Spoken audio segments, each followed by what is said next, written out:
सत बिस्मिल्ला ते जी आयां नूं अस्सलाम वालेकुम कवांगे। पाकिस्तान टेलीविजन लाहौर सेंटर तो प्रोग्राम का नाम है अज दा मेहमान। मेरा नाम है अली उस्मान बाजवा और मेरे नाल मौजूद ने सुहेरा।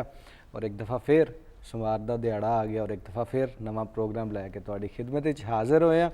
और एक दफ़ा फिर काफ़ी प्राहुणे साडे प्रोग्राम में होणगे जिन्हां नाल गलबात करांगे, जाणांगे उन्हां दी ज़ाती जिंदगी के हवाले नाल, उन्हां दे करियर के हवाले नाल, होर ढेर सारियां पंजाब दीयां गल्लां होणगीਆਂ। नाज़रीन जी असीं गौर करिए हड़प्पन सिविलाइजेशन वाल जिहड़ी कि साडीआं जड़ां बनदियां ने। हड़प्पा दे शहर दे विच जदों खुदाई हुंदी है तो कई चीज़ां मिलियां सानूं, जिहदे विच सिक्के भी सन, जिहदे विच मोहरां भी सन और जिहदे विच खिडौणे भी सन, घुग्गू घोड़े भी सन। वो घुग्गू घोड़े साडे याने जिहड़े ने बथेरी देर तक खेडदे रहे। हुण वो घुग्गू घोड़े शायद किते स्क्रीन विच वड़ गए ने, मोबाइल च नज़र आउंदे ने, स्क्रीन च नज़र आउंदे ने, रियलिटी च थोड़े जिहे वो घट गए ने। दूजे पासे वेखीए तो कोविड तो बाद जदों दुनिया अपने पैरां नाल वापस आउंदी है पई और दोबारा कारोबारी सिलसिले शुरू होए ने तो काफ़ी जगह ते एक्टिविटीज़ वेखण नूं लभीआं। इहदा एक सिलसिला दुबई दे विच भी होया, दुबई एक्सपो होया, जिहदे विच मुख्तलिफ ममालिक जिहड़े ने उन्हां अपने अपने स्टॉल्स लाए और दस्सिआ कि उन्हां दे मुल्क दे विच बनदा की है और उन्हां दा मुल्क जिहड़ा है वो की कुछ प्रोड्यूस करके अपनी इकोनॉमी भी चला सकदा और एक बेहतरीन पार्टनरशिप हो सकती है, बेहतरीन कारोबार हो सकता है। इस दफ़ा की वधिया गल है वे कि इस दफ़ा दुबई का जोड़ा एक्सपो होया उहदे हैशटैग चलाया गया पंजाब ईज़, यानी कि पंजाब वो सूबा पाकिस्तान का जोड़ा कि बाहर के इन्वैसटर को इस तरह का माहौल प्रोवाइड करेगा कि वो इत्थे इन्वैसट करे, इत्थों दी प्रोडक्ट्स जिहड़ियां बाहर लैके जाए और एक लेन देन का सिलसिला चलता रहे। सो हड़प्पन सिविलाइजेशन च भी असी कारोबार करते रहे हैं और अज की दुनिया च भी पंजाबी जिहड़े ने वो ढेरां ढेर कारोबार कर रहे हैं। बड़ा चंगा गवर्नमेंट का इनिशिएटिव सी। दूजे पासे जिवें मैं कह रहा कि घुग्गू घोड़े सन और काफ़ी चीज़ां सन, हैंडीक्राफ्ट का काफ़ी जिक्र आता है, हत्थां नाल बनाईआं होईआं चीज़ां, मिट्टी नाल, लक्कड़ नाल, होर धातां नाल काफ़ी चीज़ें बनाते रहे असीं माजी दे विच। वो चीज़ जिहड़ी है वो वधदी वधदी अज दे दौर तक पहुँच गई। तो असीं कोशिश की है कि एक ऐसे आर्टिस्ट को बुलाया जाए, एक ऐसे बंदे को बुलाया जाए जिहड़ा अपने हत्थ नाल अज भी काम करदा है और अज भी उंज दीयां चीज़ां प्रोड्यूस करदा और बनांदा पिया।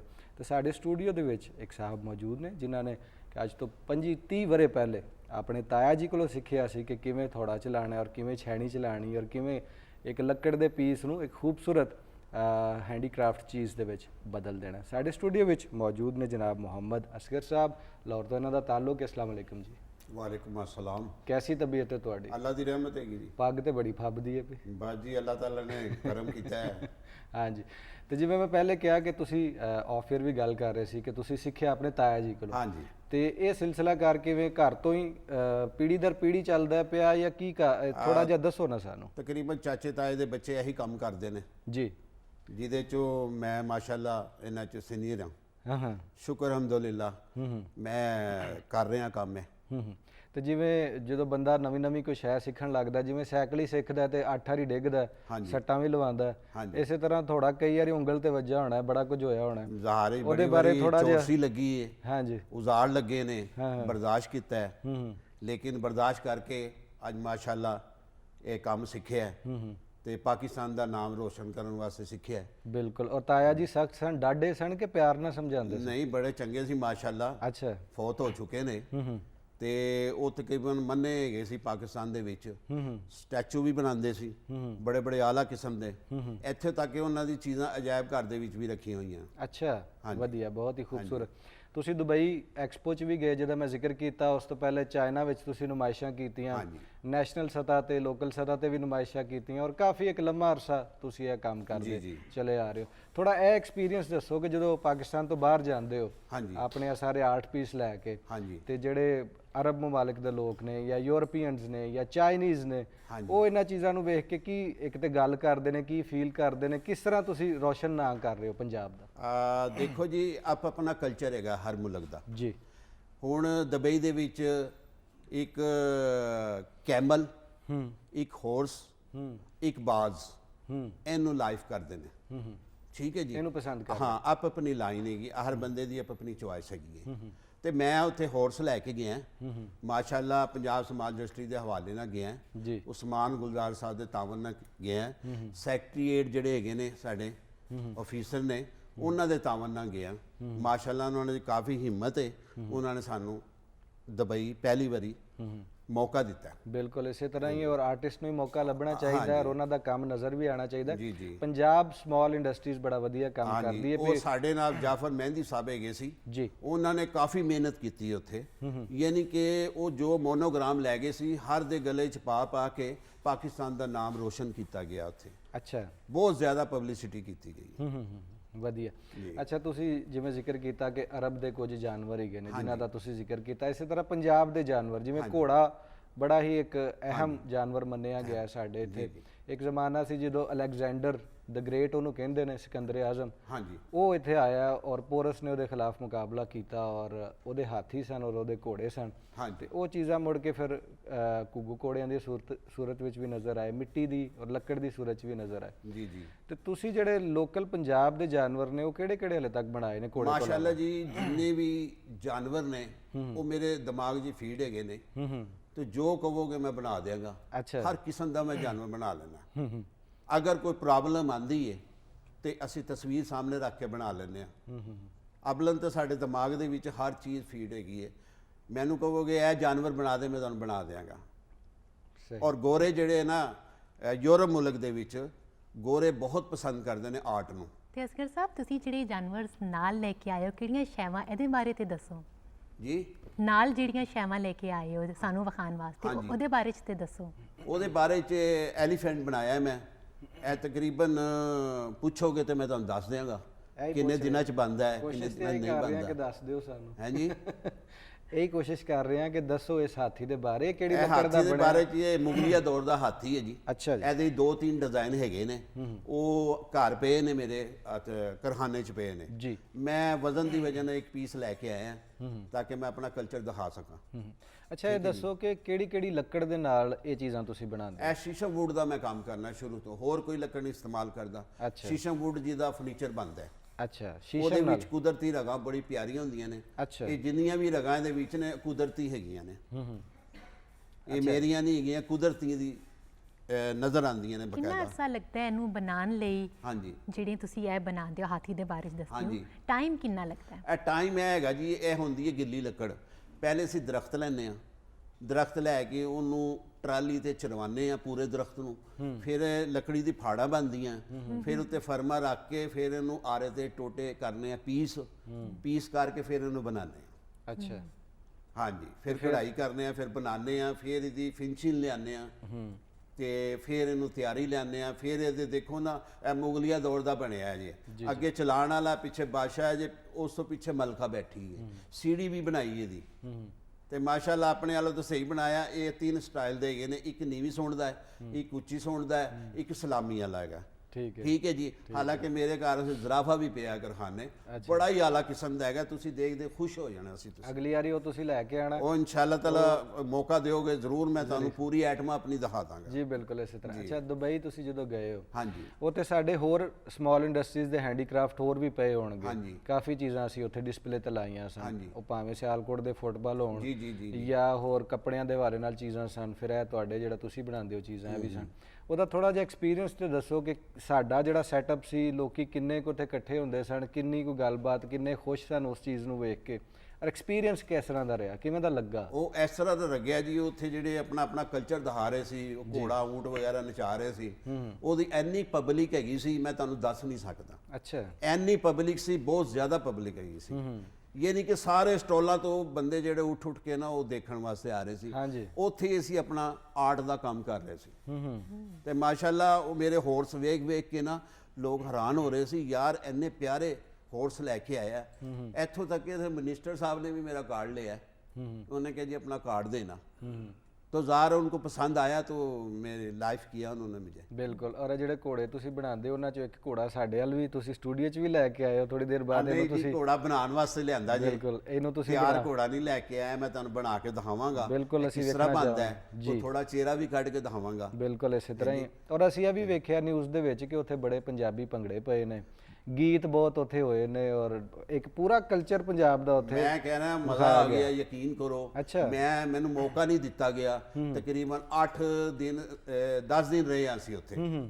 10 ਦਿਨ ਰਹੇ ਹਾਂ।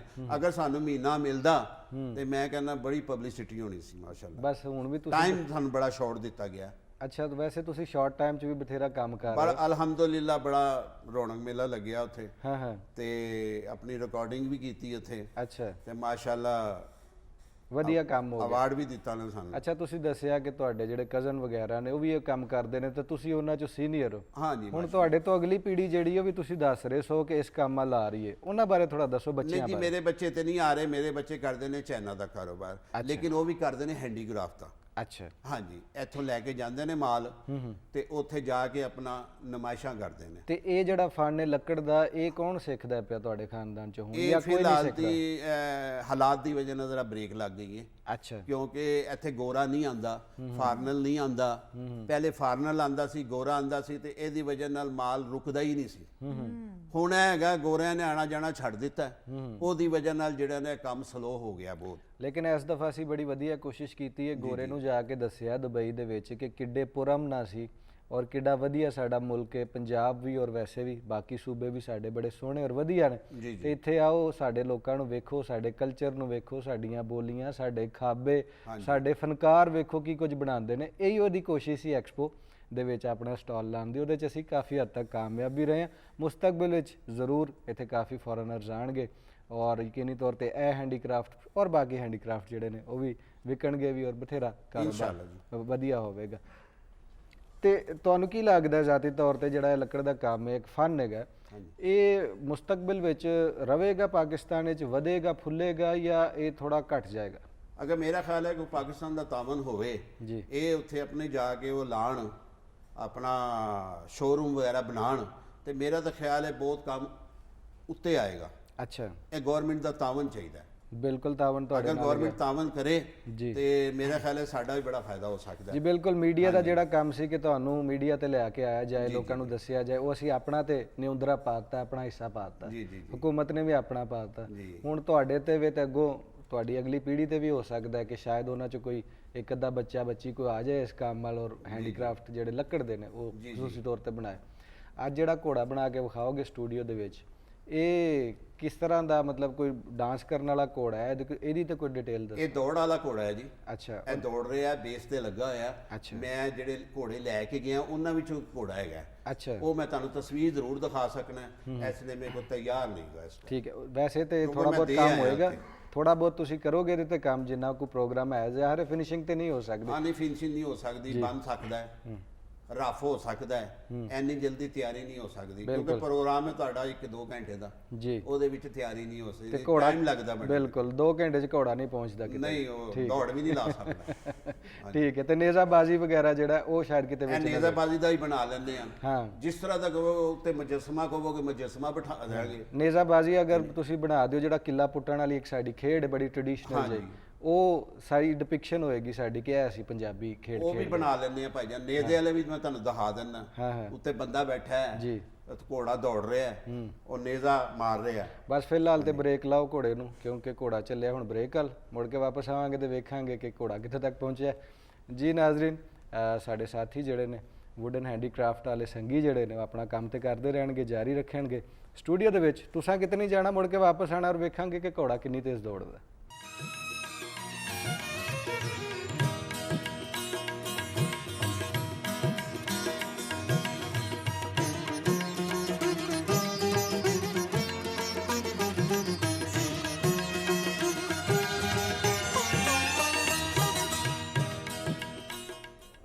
जी मुड़ के वापस आ गए हैं पाकिस्तान टेलीविजन लाहौर सेंटर तो। मेरा नाम है अली उस्मान बाजवा, सुहेरा मेरे नाल मौजूद ने। और ब्रेक तो पहले गल हो रही सी कि पंजाब स्मॉल इंडस्ट्रीज़ के हवाले नाल एक फनकार साडे नाल आर्टिस्ट, वुडन आर्टिस्ट, हैंडीक्राफ्ट बनाने वाले मौजूद हीगे ने। दूजा असीं ये जाणिया कि पंजाब जिहड़ा है उहनूं किस तरह पेश किया गया दुबई एक्सपो दे विच, और दस्सिया गया कि असीं किस कदर पुरअमन और किस कदर सौखे तरीके नाल कारोबार साडे देश विच हो सकदा है। ਇਹਦੀ ਇੱਕ ਗੱਲਬਾਤ ਅਸੀਂ ਉੱਥੇ ਦੱਸੀ ਹੈ ਔਰ ਕਾਫੀ ਵਧੀਆ ਰਿਸਪੌਂਸ ਆਇਆ। ਹੁਣ ਅਸਗਰ ਸਾਹਿਬ ਤੇ ਚਲੇ ਗਏ ਨੇ ਉੱਥੇ ਘੋੜਾ ਦੌੜਾਉਣ। ਉਹ ਘੋੜਾ ਬਣੇਗਾ, ਵੇਖਾਂਗੇ ਕਿੰਨਾ ਕੁ ਬਣਦਾ, ਕਿੰਨਾ ਨਹੀਂ ਬਣਦਾ, ਕਿੰਨਾ ਦੌੜਦਾ। ਲੇਕਿਨ ਸਾਡੇ ਸਟੂਡੀਓ ਵਿੱਚ ਇੱਕ ਹੋਰ ਪ੍ਰਾਹੁਣੇ ਆਣ ਬੈਠੇ ਨੇ। ਨੌਜਵਾਨ ਪੀੜ੍ਹੀ ਨਾਲ ਤਾਲੁਕ ਹੈ, ਲਿਖਣ ਲਿਖਾਣ ਨਾਲ ਤਾਲੁਕ ਹੈ ਔਰ ਵਧੀਆ ਲੱਗਦਾ ਨੌਜਵਾਨਾਂ ਨੂੰ ਮਿਲ ਕੇ ਔਰ ਉਹਨਾਂ ਦਾ ਪਰਸਪੈਕਟਿਵ ਜਾਣ ਕੇ ਪੰਜਾਬ ਦੇ ਬਾਰੇ। ਸਾਡੇ ਨਾਲ ਮੌਜੂਦ ਨੇ ਜਨਾਬ ਵਕਾਸ ਮੁਸਤਫਾ ਸਿਪਰਾ ਸਾਹਿਬ। ਵਕਾਰ ਮੁਸਤਫਾ ਸਿਪਰਾ ਸਾਹਿਬ। और किताबां जिहड़ियां ने तुसीं लिखियां ने जनाब गवाचा लाहौर एक तमाशा, शनाख्त दा मुकदमा और एक हले आनी है वही बातें दे नां तो। ते सब तो पहले तो जी आयां नूं कहांगे तुहानूं अपने शो दे विच। कैसी तबीयत? अल्लाह दा बड़ा अजकल स्मोक के दिनों थोड़ी खराब रहिंदी है लोगों की तबीयत, तुहाडी कैसी है? मेरी तो बहुत ज़्यादा मैं तो एलर्जी है शदीद अच्छा ते चलो बाकी करिए फिर वधिया। अच्छा वकार साहब ये दसो कि गवाचा लाहौर जेड़ा ਇਹਦੇ ਬਾਰੇ ਥੋੜਾ ਜਿਹਾ ਜ਼ਿਆਦਾ ਜਾਣਨ ਦੀ ਸਾਨੂੰ ਲੋੜ ਹੈ ਔਰ ਫਿਰ ਸ਼ਨਾਖਤ ਦੇ ਬਾਰੇ ਨਾਲ ਅਸੀਂ ਮੁੜ ਕੇ ਗੱਲ ਕਰਾਂਗੇ। ਇਹ ਕਿਤਾਬ ਬਾਇਲਿੰਗੁਅਲ ਤੁਸੀਂ ਲਿਖੀ ਉਰਦੂ ਦੇ ਵਿੱਚ ਔਰ ਪੰਜਾਬੀ ਦੇ ਵਿੱਚ, ਫਿਰ ਦੂਜੀ ਜਿਹੜੀ ਤੁਹਾਡੀ ਕਹਾਣੀਆਂ ਦੀ ਕਿਤਾਬ ਹੈ ਉਹਦੇ ਵਿੱਚ ਵੀ ਉਰਦੂ ਕਹਾਣੀਆਂ ਨੇ ਔਰ ਪੰਜਾਬੀ ਕਹਾਣੀਆਂ ਨੇ, ਤੇ ਇਹ ਜਿਹੜਾ ਤੁਸੀਂ ਮਿਲਾਪ ਕਰਾਇਆ ਦੋ ਜ਼ੁਬਾਨਾਂ ਦਾ, ਇਹ ਘੱਟ ਹੀ ਵੇਖਿਆ, ਕਦੇ ਹੀ ਕਿਸੇ ਨੇ ਕੀਤਾ ਹੋਵੇਗਾ, ਇਹ ਕਿਵੇਂ ਖਿਆਲ ਆਇਆ ਜ਼ਿਹਨ 'ਚ?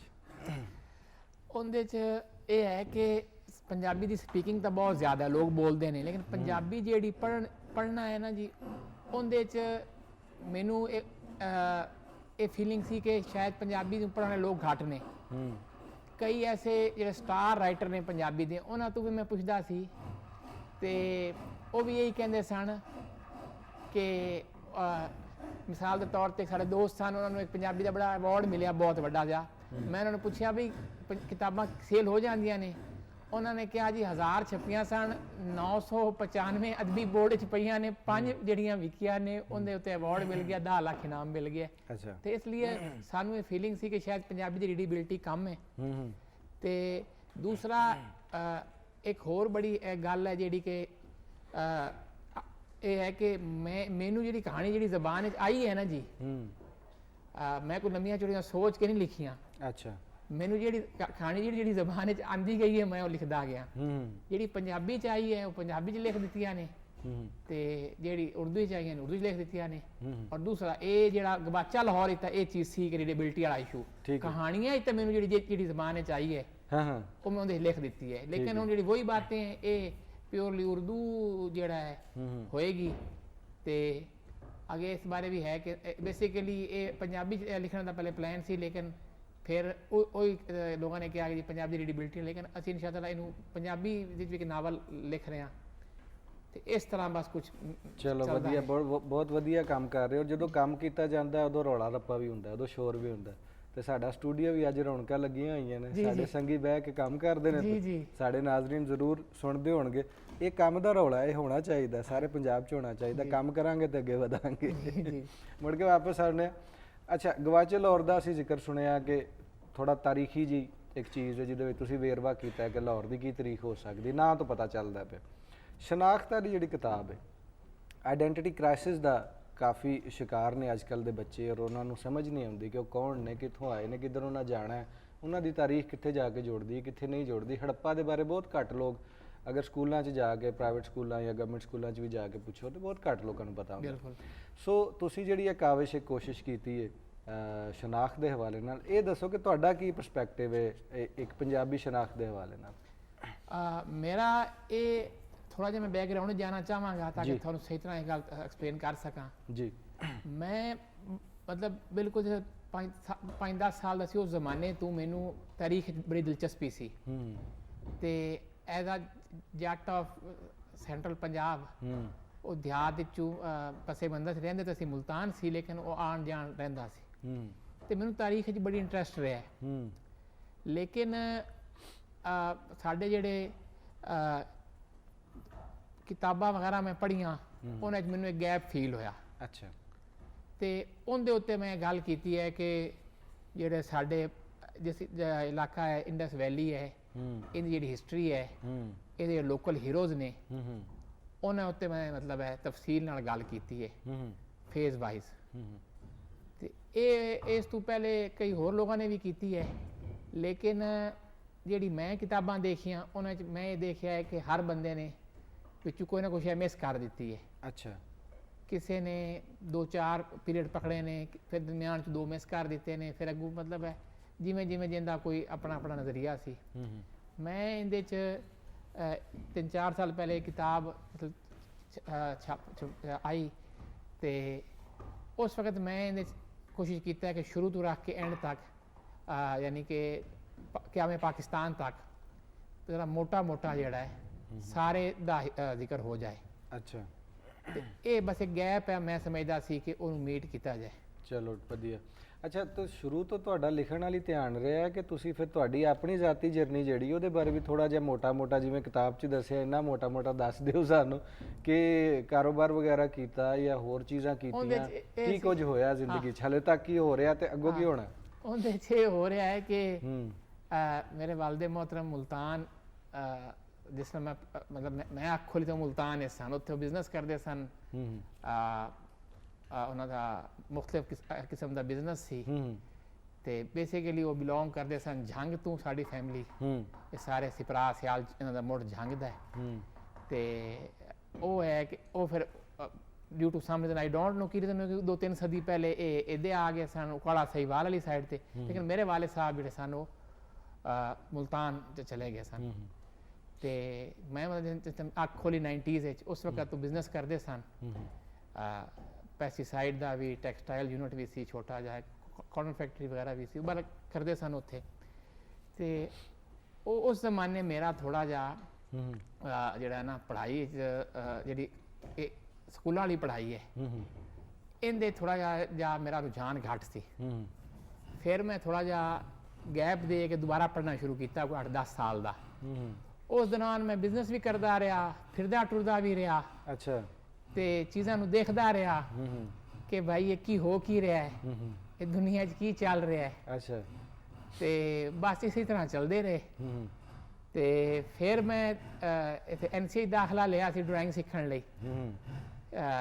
ਪੇਂਟਿੰਗ ਦਾ ਮੈਨੂੰ ਸ਼ੌਕ ਪੈ ਗਿਆ ਤੇ ਉਹ ਫਿਰ ਥੋੜੇ ਟਾਈਮ ਤੋਂ ਬਾਅਦ ਮੈਨੂੰ ਰਿਅਲਾਈਜ਼ ਹੋਇਆ ਕਿ ਭਾਈ ਇਹ ਜਿੰਨਾ ਕੰਮ ਆਸਾਨ ਨਜ਼ਰ ਆਉਂਦਾ ਹੈ ਇਤਨਾ ਹੈ ਨਹੀਂ। ਇਹ ਜਿਹੜਾ ਮੁਸ਼ਕਿਲ ਔਰ ਬਰੀਕ ਕੰਮ ਹੈ, ਸੀਰੀਅਸ ਕੰਮ ਹੈ।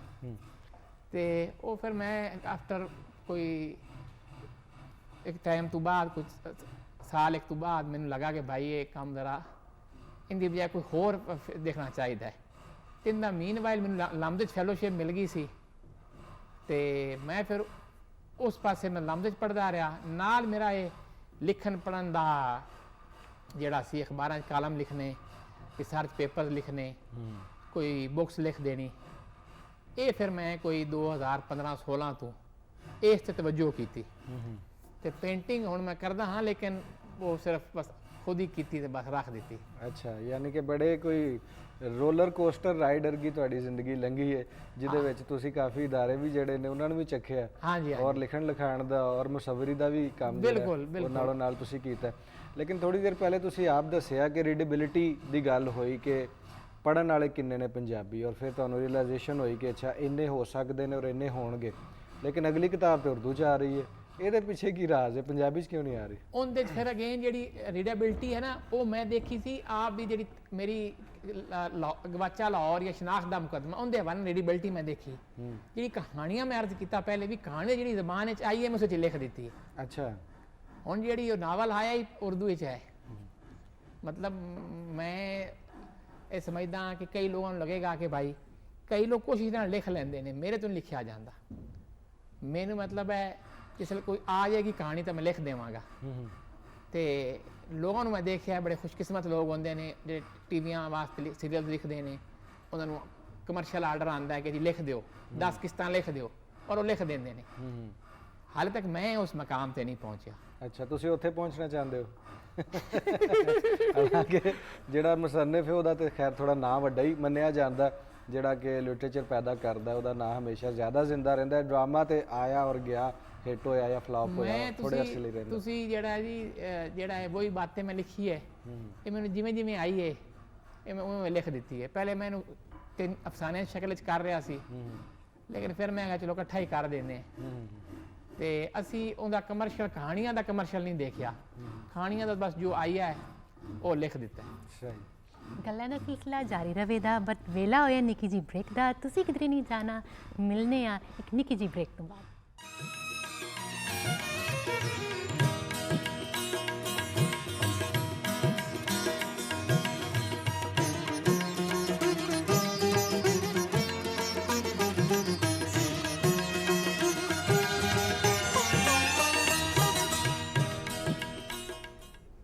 ਇੱਕ ਵਾਰੀ ਫਿਰ ਜੀ ਆਇਆਂ ਨੂੰ। ਮੈਂ ਸੁਹੇਰਾ ਸਾਜਿਦ, ਮੇਰੇ ਨਾਲ ਨੇ ਅਲੀ ਉਸਮਾਨ ਬਾਜਵਾ, ਪ੍ਰੋਗਰਾਮ ਅੱਜ ਦਾ ਮਹਿਮਾਨ ਤੇ ਚੈਨਲ ਤੁਹਾਡਾ ਆਪਣਾ ਪੀਟੀਵੀ ਨੈਸ਼ਨਲ ਗੱਲਾਂ ਦਾ ਸਿਲਸਿਲਾ ਉੱਥੋਂ ਹੀ ਜੋੜਨੇ ਆ। ਵਕਾਰ ਸਾਹਿਬ ਇਹ ਦੱਸੋ ਸਾਡੇ ਦੇਸ਼ ਦੀ ਫਨੀ ਦਸਤਕਾਰੀਆਂ ਸ਼ਾਨਦਾਰ ਤੇ ਕਮਾਲ ਇਹਨਾਂ ਕੋਲੋਂ ਅਸੀਂ ਸ਼ਾਨਦਾਰ ਮੁਨਾਫਾ ਕਿੰਜ ਕਮਾ ਸਕਦੇ?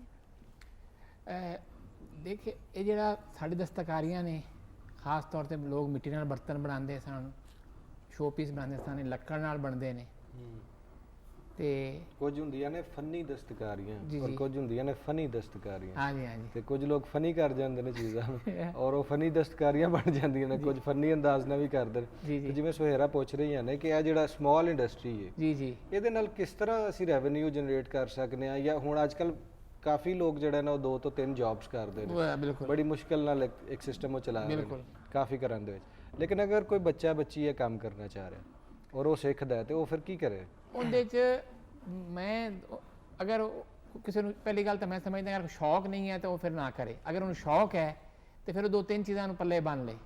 ਪਹਿਲੀ ਤਾਂ ਗੱਲ ਇਹ ਕਿ ਇਹਨੂੰ ਸਿੱਖੇ ਔਰ ਸਿੱਖਣ ਤੋਂ ਬਾਅਦ ਜਿਹੜੇ ਜਦੀਦ ਜ਼ਰਾਏ ਨੇ ਮਾਰਕੀਟਿੰਗ ਦੇ ਉਹਨਾਂ ਨੂੰ ਅਖਤਿਆਰ ਕਰੇ।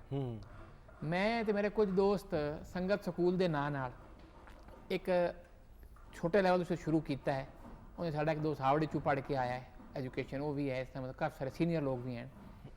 ਅਸੀਂ ਇਹ ਸ਼ੁਰੂ ਕੀਤਾ ਹੈ ਕਿ ਜਿਹੜੇ ਇਸ ਤਰ੍ਹਾਂ ਦੇ ਕੰਮ ਨੇ 12-14 ਸਬਜੈਕਟਸ ਜਿਹੜੇ ਕਿ ਮਰਕਜ਼ੀ ਧਾਰੇ 'ਚੋਂ ਨਿਕਲ ਗਏ ਨੇ ਉਹਨਾਂ 'ਤੇ ਅਸੀਂ ਫੋਕਸ ਕਰ ਰਹੇ ਹਾਂ। ਲੇਕਿਨ ਅਗੇਨ ਸਟਿਲ ਬਹੁਤ ਮੁਸ਼ਕਿਲ ਹੈ ਕਿ ਅਗਰ ਸ਼ੌਕ ਨਹੀਂ ਹੈ ਤਾਂ ਫਿਰ ਪਹਿਲੀ ਗੱਲ ਤਾਂ ਨਾ ਹੈ, ਅਗਰ ਆ ਗਿਆ ਤਾਂ ਫਿਰ ਪਹਿਲੇ ਸਿੱਖਣ ਜਾਣਾ ਪੈਂਦਾ ਹੈ। ਔਰ ਸਿੱਖਣ ਦੇ 2 ਤਰੀਕੇ ਨੇ, ਜਾਂ ਤਾਂ ਉਸਤਾਦਾਂ ਕੋਲ ਜਾਏ ਤੇ ਉਸਤਾਦਾਂ ਮਾਜ਼ਰਤ ਨਾਲ ਉਸਤਾਦ ਜੀ ਵੀ ਬੈਠੇ ਨੇ, ਉਸਤਾਦ ਤਾਂ ਤੁਹਾਨੂੰ ਪਤਾ ਫਿਰ ਮੂਡ ਨਾਲ ਸਬਕ ਦਿੰਦੇ ਨੇ। ਤੇ NCA 'ਚ ਇੱਕ ਬੜਾ ਅੱਛਾ ਇਹਨਾਂ ਦਾ ਹੈ। ਅੱਜ ਮੈਂ ਸਵੇਰ ਇੱਕ UNDP ਵਾਲਿਆਂ ਦਾ ਕਾਨਫਰੰਸ ਸੀ, ਉਸ 'ਤੇ ਗਿਆ ਸੀ ਲਮਜ਼।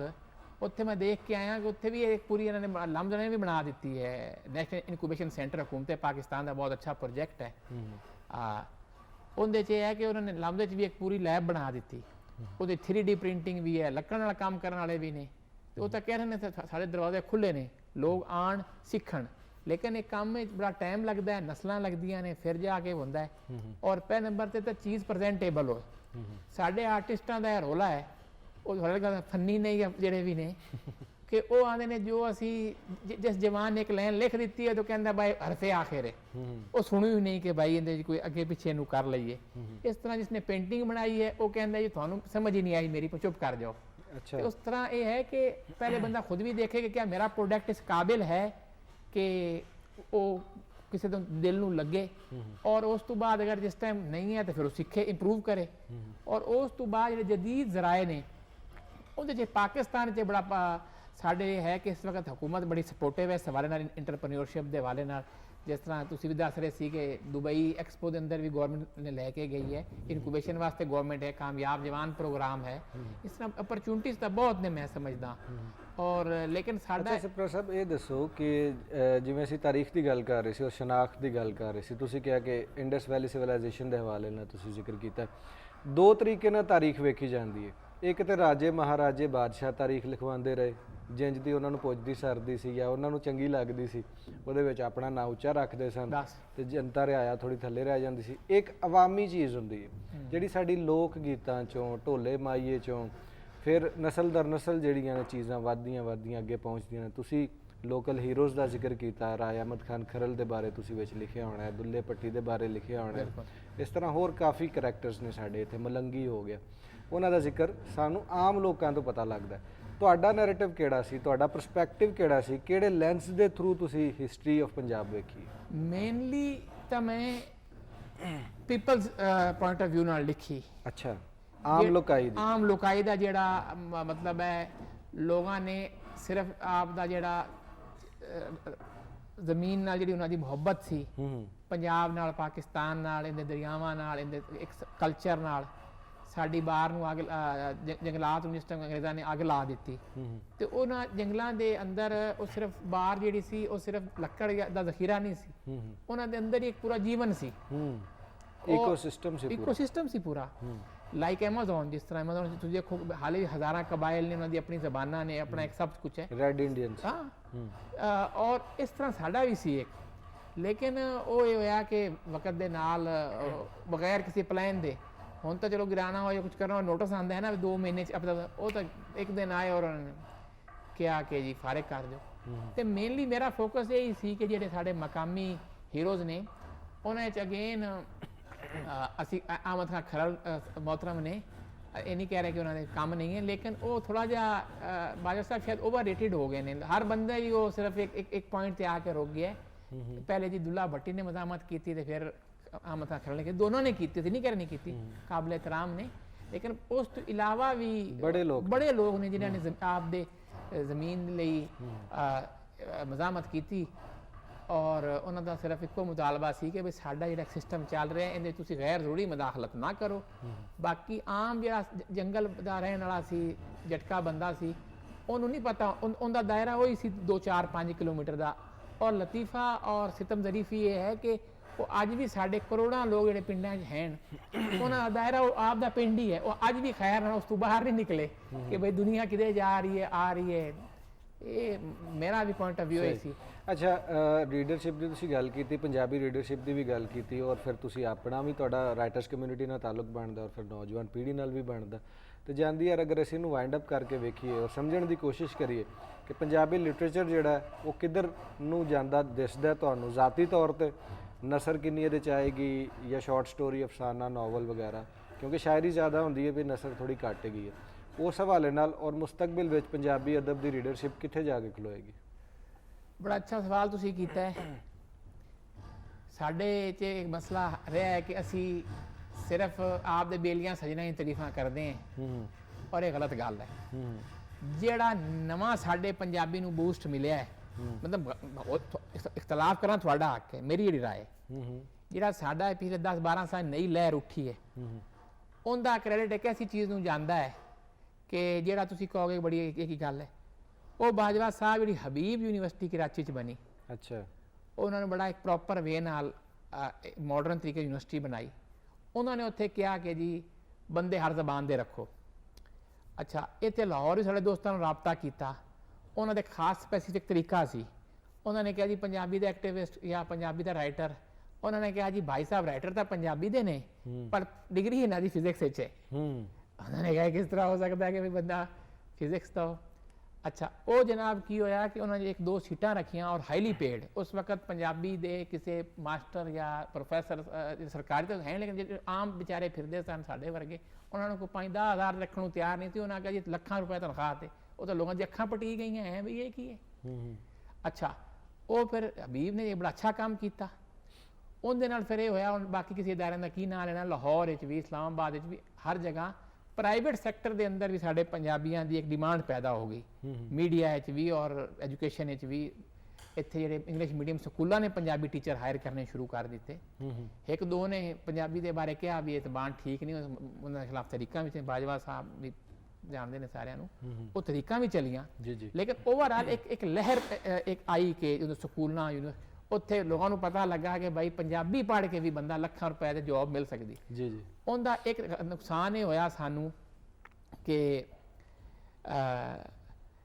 ਕਈ ਐਸੇ ਲੋਕ ਜਿਹੜੇ ਕਿ ਇਨ ਚੀਜ਼ਾਂ ਨੂੰ ਜਦੀਦ ਜ਼ਰਾਏ ਨੂੰ ਅਡਾਪਟ ਕਰ ਸਕਦੇ ਸਨ ਉਹਨਾਂ ਨੇ ਫੌਰੀ ਤੌਰ ਤੇ ਅਪਰਚੂਨਿਟੀ ਨੂੰ ਕੈਸ਼ ਵੀ ਕਰਾਇਆ ਤੇ ਜਿਹੜੇ ਸਾਡੇ ਜੈਨੂਇਨ ਵਿਚਾਰੇ ਐਕਟਿਵਿਸਟ ਜਾਂ ਰਾਈਟਰ ਸਨ ਪੰਜਾਬੀ ਦੇ ਉਹ ਥੋੜੇ ਕਿਤੇ ਖੁੰਝ ਗਏ ਪਿੱਛੇ ਰਹਿ ਗਏ ਅੱਛਾ ਪੋਜ਼ਿਟਿਵ ਨੋਟ ਤੇ ਐਂਡ ਕਰਨੇ ਕਿ ਫਿਲਹਾਲ ਤੇ ਤੁਸੀਂ ਕਹਿ ਰਹੇ ਹੋ ਕਿ ਚਾਨਣ ਦਿਸਦਾ ਪਿਆ ਪ੍ਰਾਈਵੇਟ ਸੈਕਟਰ ਵੀ ਆ ਗਿਆ ਗਵਰਨਮੈਂਟ ਸੈਕਟਰ ਵੀ ਆ ਗਿਆ ਫਿਰ ਮੀਡੀਆ ਵੀ ਆ ਗਿਆ ਫਿਰ ਐਜੂਕੇਸ਼ਨ ਸੈਕਟਰ ਵੀ ਆ ਗਿਆ ਲਿਖਤ ਵੀ ਹੋ ਰਹੀ ਹੈ ਇਹਦਾ ਮਤਲਬ ਹੈ ਕਿ ਕੁਝ ਅਰਸੇ ਬਾਅਦ ਅਸੀਂ ਢੇਰ ਚੀਜ਼ਾਂ ਪੰਜਾਬੀ ਚ ਰੋਸ਼ਨ ਹੈ ਔਰ ਨੌਜਵਾਨਾਂ ਬੜੇ ਹੁਣ ਇੰਟਰਸਟ ਲੈ ਰਹੇ ਨੇ ਬਿਲਕੁਲ ਬਹੁਤ ਸ਼ੁਕਰੀਆ ਬਹੁਤ ਵਧੀਆ ਲੱਗਾ ਤੁਸੀਂ ਸਾਡੇ ਪ੍ਰੋਗਰਾਮ ਵਿੱਚ ਆਏ ਫਿਰ ਜਦੋਂ ਤੁਹਾਡੀ ਉਰਦੂ ਦੀ ਕਿਤਾਬ ਆਏਗੀ ਹੋਰ ਪੰਜਾਬੀ ਦੇ ਨਾਵਲ ਆ ਜਾਣਗੇ ਫਿਰ ਰਲ ਕੇ ਬਵਾਂਗੇ ਫਿਰ ਢੇਰ ਸਾਰੀਆਂ ਗੱਲਾਂ ਕਰਾਂਗੇ ਮਜ਼ੀਦ ਜਾਣਨ ਦੀ ਕੋਸ਼ਿਸ਼ ਕਰਾਂਗੇ ਬਹੁਤ ਮਿਹਰਬਾਨੀ ਬਹੁਤ ਸ਼ੁਕਰੀਆ ਜੀ ਨਾਜ਼ਰੀਨ ਹੁਣ ਤੁਸੀਂ ਜਾਣਾ ਕਿਤੇ ਵੀ ਨਹੀਂ ਪੰਜਾਬ ਦੀ ਟੈਰੀਟਰੀ ਔਰ ਪਾਕਿਸਤਾਨ ਦੀ ਟੈਰੀਟਰੀ 'ਚ ਰਹਿੰਦੇ ਹੋਏ ਆ ਸਾਡੇ ਪ੍ਰੋਗਰਾਮ ਦੀ ਟੈਰੀਟਰੀ 'ਚ ਰਹਿਣਾ ਨਿੱਕੀ ਜੀ ਬ੍ਰੇਕ ਹੋਵੇਗੀ ਮੁੜ ਕੇ ਵਾਪਸ ਆਵਾਂਗੇ ਰਹਿਣਾ ਸਾਡੇ ਨਾਲ ਹੈ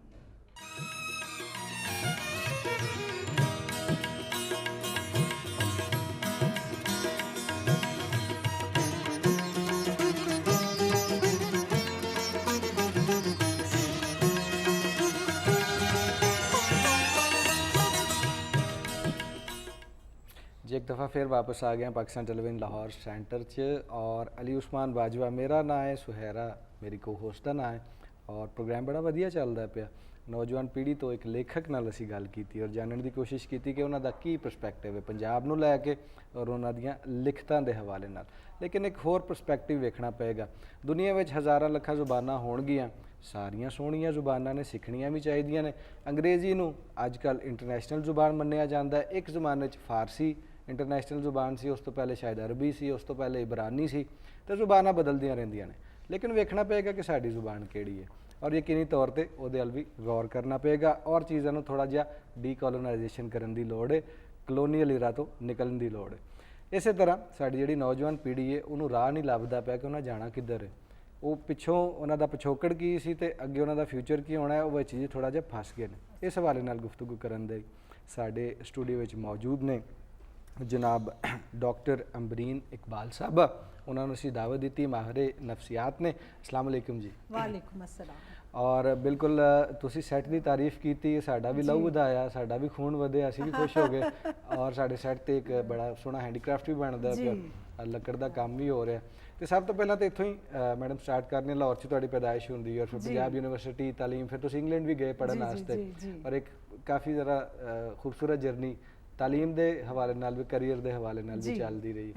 तो अजकल तुसीं कंसलटेंसी करदे हो पे स्पैशली यूथ के हवाले नाल, उन्होंने की मसाइल ने तो थोड़ा जिहा एक तो अपना थोड़ा जिहा एक जर्नी जी सानू दसो, वेखण वालियां नू दसो कि किस तरह माहिर नफसियात अज तुसीं कहा रहे हो और नफसियात वाली क्यों गए और फिर पीटीवी नाल भी तुहाडा एक ताल्लुक है, ताल्लुक रहा हाँ, ओदा भी विच जिक्र करना ताकि वधिया लगे। ठीक है, बहुत बहुत शुक्रिया। बिस्मिल्लाहिर्रहमानिर्रहीम। जी जी बड़ा शुक्रिया अली ते सुहेरा और ताड़ा सैट वाकई बहुत अच्छा लग्या। जो मैं आई तो मुझे एक डिफरेंट मैनू माहौल लग्या और एक अपनाइत का एहसास होया क्योंकि लाहौर दे आ, लाहौर तो ताल्लुक है गावे तो बड़ी अपनाइत का एहसास होया।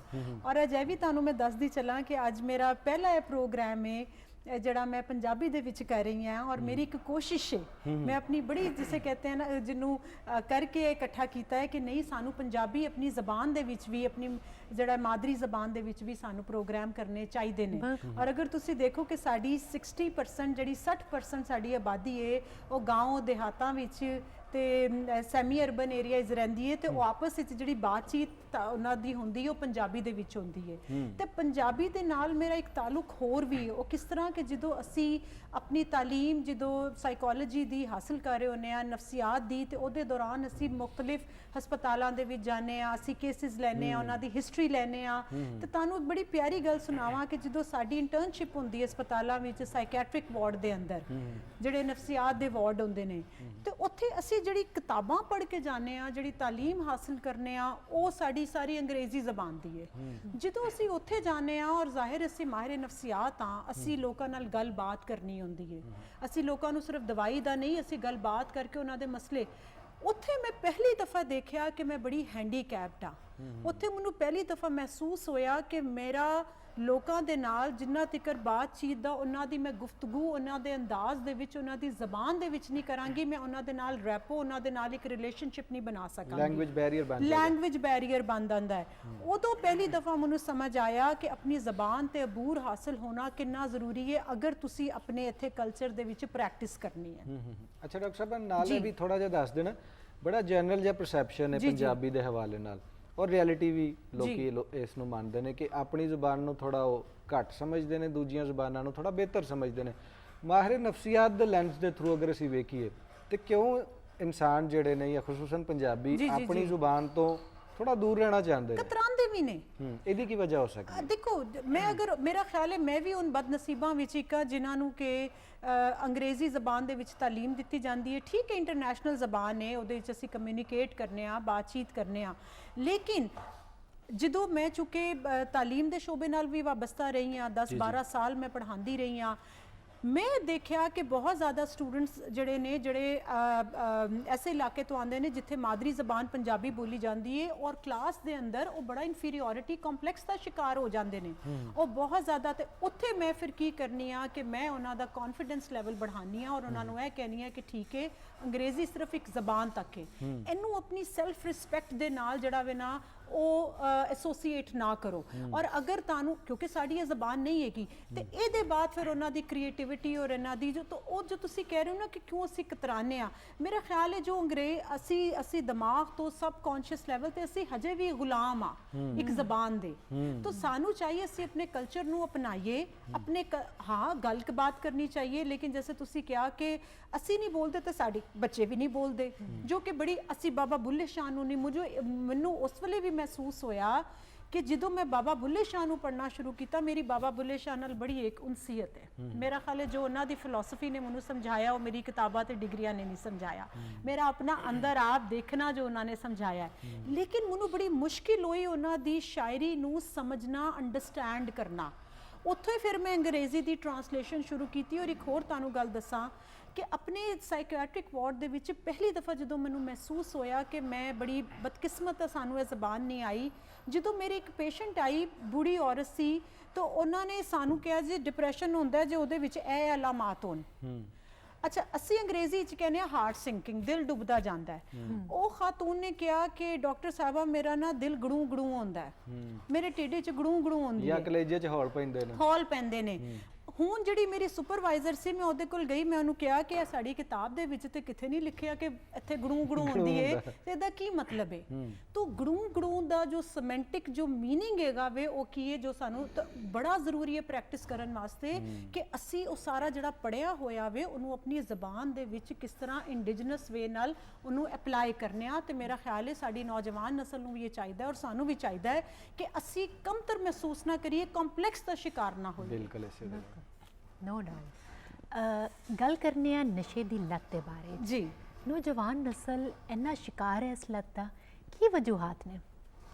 देखो सवेरा जो तुसी गल करते हो ना नौजवान नस्ल की, तो मेरा ख्याल है कि मैं बड़ा क्लोज कॉन्टैक्ट नाल डील करनी आ। मेरे को जड़े क्लाइंट्स आते हैं मेरा ख्याल 50% तो ज़्यादा जड़े ने वो नौजवान नस्ल है। अगर मैं आज तो 10 साल पहले देखा तो नौजवान नस्ल थोड़ा कम आती सी, ज़्यादातर आते सी लोग जिन्होंने कोई दूसरे मसाइल होंदे सी शादी तो बाद या होर अधकड़ उम्र के लोग। बिल्कुल जी। हुण एक अच्छी खुशाइंद गल है वे कि नौजवान नस्ल नूं समझ आ रही है कि काउंसलिंग ज़रूरी है। नंबर 2, जो ज़्यादातर इशूज़ आ रहे हैं ना मेरे को नौजवान नस्ल के, वो आ रहे हैं 2 तरीके दे जी। एक आ रहे ने उन्होंने ब्रेकअप इशूज़ बड़े होंदे ने, डिप्रैशन दी रीज़न की है जी ब्रेकअप हो गया, ਮੈਨੂੰ ਉਹਨੇ ਰਿਜੈਕਟ ਕਰ ਦਿੱਤਾ, ਮੈਨੂੰ ਇਹ ਨਹੀਂ ਮਿਲਿਆ। ਐਗਜ਼ੈਕਟਲੀ। ਚਲੋ ਉਹ ਤੇ ਇੱਕ ਜਿਹਦਾ ਜ਼ਿੰਦਗੀ ਡਿਜੀਟਲ ਐਰਾ ਵਿੱਚ ਅਸੀਂ ਰਹਿ ਰਹੇ ਹਾਂ, ਸਭ ਕੁਝ ਚੱਲ ਰਿਹਾ। ਦੂਸਰਾ ਜਿਹੜਾ ਮੇਨ ਜੋ ਕਿ ਬੜਾ ਰਿਸਕੀ ਔਰ ਬੜਾ ਵਾਰਨਿੰਗ ਔਰ ਅਲਾਰਮਿੰਗ ਸਾਡੇ ਵਾਸਤੇ ਹੈਗਾ ਵੇ, ਉਹ ਵੇ ਨਸ਼ੇ ਦੀ ਲੱਤ। ਯਕੀਨ ਇਹ ਸਾਰਾ ਮਹੀਨਾ ਅਸੀਂ ਮਨਾ ਵੀ ਸੈਲੀਬ੍ਰੇਟ ਕਰ ਰਹੇ ਹਾਂ ਡਰੱਗ ਐਡਿਕਸ਼ਨ ਦੇ ਉੱਤੇ ਕਿ ਕਿਸ ਤਰ੍ਹਾਂ ਅਸੀਂ ਆਪਣੀ ਨੌਜਵਾਨ ਨਸਲ ਨੂੰ ਔਰ ਸਭ ਨੂੰ ਇਹ ਬਿਮਾਰੀ ਹੈ, ਇਹਨੂੰ ਸਿਰਫ ਅਸੀਂ ਐਂਟੀ ਨਾਰਕੋਟਿਕਸ ਵੀ ਕੰਮ ਕਰ ਰਹੇ ਨੇ, ਅਸੀਂ ਵੀ ਕਰ ਰਹੇ ਹਾਂ। ਔਰ ਤੁਸੀਂ ਯਕੀਨ ਮੰਨੋ ਕਿ ਸਾਡੀ ਨੌਜਵਾਨ ਨਸਲ ਜਦੋਂ ਕਹਿੰਦੇ ਆ ਸਿਰਫ ਪਾਕਿਸਤਾਨ ਦੀ ਨਹੀਂ, ਆਲ ਓਵਰ ਦਾ ਵਰਲਡ ਅਗਰ ਦੇਖਿਆ ਜਾਏ ਤੇ ਇਹਦਾ ਜੋ ਅਗਰ ਤੁਸੀਂ ਡਾਇਨਾਮਿਕਸ ਜਾਂ ਰੂਟ ਕਾਜ਼ ਦੀ ਗੱਲ ਕਰੋ ਕਿ ਮਤਲਬ ਵਜ੍ਹਾ ਕੀ ਹੈ ਪਿੱਛੇ ਕਿਉਂ, देखो ये डिफरेंट ने। अगर तुसी देखो जी बिल्कुल लोअर क्लास है ना, बिल्कुल लोअर क्लास जी है जो घर च काम करती है, जो बाहर जो सारा है जड़ा उन्होंने विच बड़ा आम समझा जाता है सिगरेट पीना, नशा। तुसी देखे होगे फकीर वगैरह भी ए जड़ा समद बॉन्ड नूं भी स्निफिंग बच्चों नूं ला देंदे हैगे ने और होर सारी किस्म दियां। ਉਹਨਾਂ ਦੇ ਵਿੱਚ ਜਿਹੜਾ ਵੇ ਨਾ ਉਹ ਜਿਹੜੇ ਜ਼ਿਆਦਾਤਰ ਰਨਵੇਜ਼ ਬੱਚੇ ਹੁੰਦੇ ਨੇ ਜੋ ਘਰੋਂ ਭੱਜੇ ਹੁੰਦੇ ਨੇ ਜਾਂ ਜਿਨ੍ਹਾਂ ਨੂੰ ਇਹ ਕਿਡਨੈਪਿੰਗ, ਟ੍ਰੈਫਿਕਿੰਗ ਅਸੀਂ ਕਹਿੰਦੇ ਆ, ਹਿਊਮਨ ਟ੍ਰੈਫਿਕਿੰਗ, ਉਹਨਾਂ ਨੂੰ ਉਹਦੇ ਵਿੱਚ ਲਗਾ ਦਿੰਦੇ ਨੇ ਤਾਂ ਕਿ ਉਸ ਤੋਂ ਬਾਹਰ ਨਾ ਆ ਸਕਣ ਔਰ ਉਹ ਇਹ ਫਕੀਰੀ ਔਰ ਮੰਗਣਾ ਔਰ ਇਹ ਬੈਗਰੀ ਇਹਦੇ ਵਿੱਚ ਰਹਿਣ। ਜਿਹੜੇ ਇਲੀਟ ਕਲਾਸ ਨਾ ਉਹਦੇ ਵਿੱਚ ਜਿਹੜੀ ਜ਼ਿਆਦਾ ਕਾਮਨ ਹੈ ਨਾ, ਜਿਹੜੀ ਤੁਸੀਂ ਨੌਜਵਾਨ ਨਸਲ ਵੀ ਲੈ ਲਓ ਔਰ ਦੂਸਰੇ, ਉਹ ਡਰਿੰਕਿੰਗ ਬੜੀ ਕਾਮਨ ਹੈ। ਡਰਿੰਕਿੰਗ ਦੀ ਲੱਤ ਨੂੰ ਬੜਾ ਨਾਰਮਲ ਸਮਝਦੇ ਨੇ ਔਰ ਹੁੰਦਾ ਕੀ ਹੁੰਦੇ ਹੁੰਦੇ ਲੱਤ ਬਣ ਜਾਂਦੀ ਹੈ। ਰਿਸਕੀ ਤੇ ਥ੍ਰੈਟਨਿੰਗ ਹੈ ਵੇ ਕਿ ਹੁਣ ਜਿਹੜੀ ਸਾਡੀ ਮਿਡਲ ਕਲਾਸ ਹੈ ਨਾ, ਉਹ ਮਿਡਲ ਕਲਾਸ ਵੀ ਜਿਹੜੀ ਹੈ ਨਾ ਨਸ਼ੇ ਦੀ ਲੱਤ ਦੇ ਵਿੱਚ ਬਹੁਤ ਜ਼ਿਆਦਾ ਪੈ ਰਹੀ ਹੈ ਔਰ ਖਾਸ ਤੌਰ ਤੇ ਲੜਕੀਆਂ। ਅੱਛਾ ਜੀ। ਲੜਕੀਆਂ ਸ਼ੁਰੂ ਕਿੱਥੋਂ ਹੁੰਦੀਆਂ ਨੇ? ਕਾਲਜ, ਯੂਨੀਵਰਸਿਟੀ ਤੋਂ। ਮਾਜ਼ਰਤ ਦੇ ਨਾਲ ਮੈਂ ਜ਼ਰਾ ਥੋੜਾ ਚੀਜ਼ਾਂ ਨੂੰ ਖੁੱਲ ਕੇ ਬਿਆਨ ਕਰਾਂਗੀ ਤਾਂ ਕਿ ਸਾਡੇ ਲੋਕਾਂ ਨੂੰ, ਮਾਂ-ਬਾਪ ਨੂੰ, ਘਰ ਵਿੱਚ ਬੱਚਿਆਂ ਨੂੰ ਚੀਜ਼ਾਂ ਸਮਝ ਆਉਣ ਕਿ ਸ਼ੁਰੂ ਕਿੱਥੋਂ ਹੁੰਦੀਆਂ ਨੇ। ਸਭ ਤੋਂ ਪਹਿਲੇ ਤੇ ਇਹ ਦੇਖੋ ਕਿ ਇਹਨੂੰ ਅਸੀਂ ਕਹਿੰਦੇ ਆ ਪੀਅਰ ਪ੍ਰੈਸ਼ਰ। ਅਸੀਂ ਜਦੋਂ ਬੱਚਿਆਂ ਨੂੰ ਉਹਨਾਂ ਦੀ ਟ੍ਰੇਨਿੰਗ, ਅਸਰਟਿਵ ਟ੍ਰੇਨਿੰਗ ਜਿਹਨੂੰ ਅਸੀਂ ਕਹਿੰਦੇ ਨੇ, ਅਸੀਂ ਉਹਨਾਂ ਨੂੰ say no drugs, say no to abuse, say ਇਹ ਜਿਹੜਾ ਡਰਗ ਹੈ ਬੇਸਿਕਲੀ ਸੈਲਫ ਅਬਿਊਜ਼ ਹੈ, ਤੁਸੀਂ ਆਪਣੇ ਆਪ ਨੂੰ ਅਬਿਊਜ਼ ਕਰ ਰਹੇ ਹੋ। ਜਦੋਂ ਅਸੀਂ ਬੱਚਿਆਂ ਨੂੰ ਸ਼ੁਰੂ ਤੋਂ ਬਚਪਨ ਤੋਂ ਨਹੀਂ ਸਿਖਾਉਂਦੇ ਕਿ ਨੋ ਕਹਿਣਾ ਹੈ, ਠੀਕ ਹੈ, ਕਿ ਅਗਰ ਮੇਰੇ ਇਰਦ ਗਿਰਦ, ਜਿਸ ਤਰ੍ਹਾਂ ਮੈਂ ਮੀਡੀਆ ਦੇ ਵਿੱਚ ਵੀ ਹਾਂ ਉਂਝ ਵੀ ਹਾਂ, ਔਰ ਅਗਰ ਮੇਰੇ ਇਰਦ ਗਿਰਦ ਕੁਝ ਲੋਕ ਕੋਈ ਨਸ਼ਾ ਕਰ ਰਹੇ ਨੇ ਔਰ ਮੈਨੂੰ ਕਹਿੰਦੇ ਨੇ ਕੋਈ ਗੱਲ ਨਹੀਂ, ਚਲੋ ਤੁਸੀਂ ਵੀ ਇੱਕ ਲੈ ਲਓ, ਪਫ ਲੈ ਲਓ, ਜਿਸ ਤਰ੍ਹਾਂ ਸ਼ੁਰੂ ਹੁੰਦਾ ਤਾਂ ਮੈਨੂੰ ਨੋ ਕਹਿਣਾ ਆਉਣਾ ਚਾਹੀਦਾ ਵੇ। ਅਸੀਂ ਇੱਕ ਉਹ ਨੋ ਨਹੀਂ ਸਿਖਾਉਂਦੇ, ਤੇ ਪੀਅਰ ਪ੍ਰੈਸ਼ਰ ਕਾਲਜ ਯੂਨੀਵਰਸਿਟੀ ਦੇ ਵਿੱਚ ਬੱਚੇ ਬੱਚੀਆਂ ਆਪਣੇ ਆਪ ਨੂੰ ਆਇਡੈਂਟੀਫਾਈ ਕਰਨ ਵਾਸਤੇ, ਤੁਸੀਂ ਮੇਰੀ ਗੱਲ ਮੰਨੋਗੇ, ਉਹ ਆਪਣੇ ਆਪ ਨੂੰ ਖਾਸ ਗਰੁੱਪ ਨਾਲ, ਇੱਕ ਤਬਕੇ ਨਾਲ ਆਇਡੈਂਟੀਫਾਈ ਕਰਨ ਵਾਸਤੇ ਕੀ ਕਰਦੇ ਨੇ ਕਿ ਉਹ ਪਹਿਲੇ ਸਮੋਕਿੰਗ ਸ਼ੁਰੂ ਕਰਦੇ ਨੇ, ਸਿਗਰਟ ਨੋਸ਼ੀ ਸ਼ੁਰੂ ਕਰਦੇ ਨੇ। ਸਿਗਰਟ ਨੋਸ਼ੀ ਤੋਂ ਆਹਿਸਤਾ ਆਹਿਸਤਾ ਕੀ ਕਰਦੇ ਨੇ, ਕੋਈ ਦੋ ਉਹਨਾਂ ਦੇ ਗਰੁੱਪ ਵਿੱਚ ਇੱਕ ਅੱਧਾ ਕੋਈ ਨਸ਼ਾ ਕਰ ਰਿਹਾ ਹੁੰਦਾ, ਜਿਸ ਤਰ੍ਹਾਂ ਗਰਦਾ, ਹੈਸ਼, ਇਸ ਤਰ੍ਹਾਂ ਦਾ। ਅੱਛਾ ਡਾਕਟਰ ਸਾਹਿਬ, ਇਹ ਥੋੜਾ ਡਿਟੇਲ ਨਾਲ ਅਸੀਂ ਤੁਹਾਡੇ ਕੋਲ ਪੁੱਛਾਂਗੇ, ਇੱਕ ਛੋਟੀ ਜਿਹੀ ਬ੍ਰੇਕ ਆ ਗਈ ਜੀ ਬਿਲਕੁਲ, ਉਹ ਅਸੀਂ ਉਹ ਵੀ ਜ਼ਰੂਰੀ ਹੈ, ਉਹ ਜ਼ਰੂਰੀ ਹੈਗੀ ਜੀ। ਨਾਜ਼ਰੀਨ, ਨਿੱਕੀ ਜੀ ਬ੍ਰੇਕ ਹੈ, ਤੁਸੀਂ ਜਾਣਾ ਕਿਤੇ ਨਹੀਂ, ਤੇ ਆਪਣੇ ਛੋਟੇ ਬੱਚੇ ਜਿਹੜੇ ਨੇ, ਸਪੈਸ਼ਲੀ ਕੁੜੀਆਂ ਕਾਲਜ ਦੀਆਂ ਜਿਹੜੀਆਂ ਨੇ, ਉਹਨਾਂ ਨੂੰ ਟੀਵੀ ਦੇ ਨੇੜੇ ਕਰ ਲਓ ਔਰ ਵੇਖੋ ਕਿ ਹੋ ਕੀ ਰਿਹਾ ਸਾਡੇ ਮੁਆਸ਼ਰੇ 'ਚ। ਬ੍ਰੇਕ ਤੇ ਜਾਂਦੇ ਆ, ਮੁੜ ਕੇ ਵਾਪਸ ਆਉਂਦੇ ਆ, ਰਹਿਣਾ ਸਾਡੇ ਨਾਲ ਹੈ।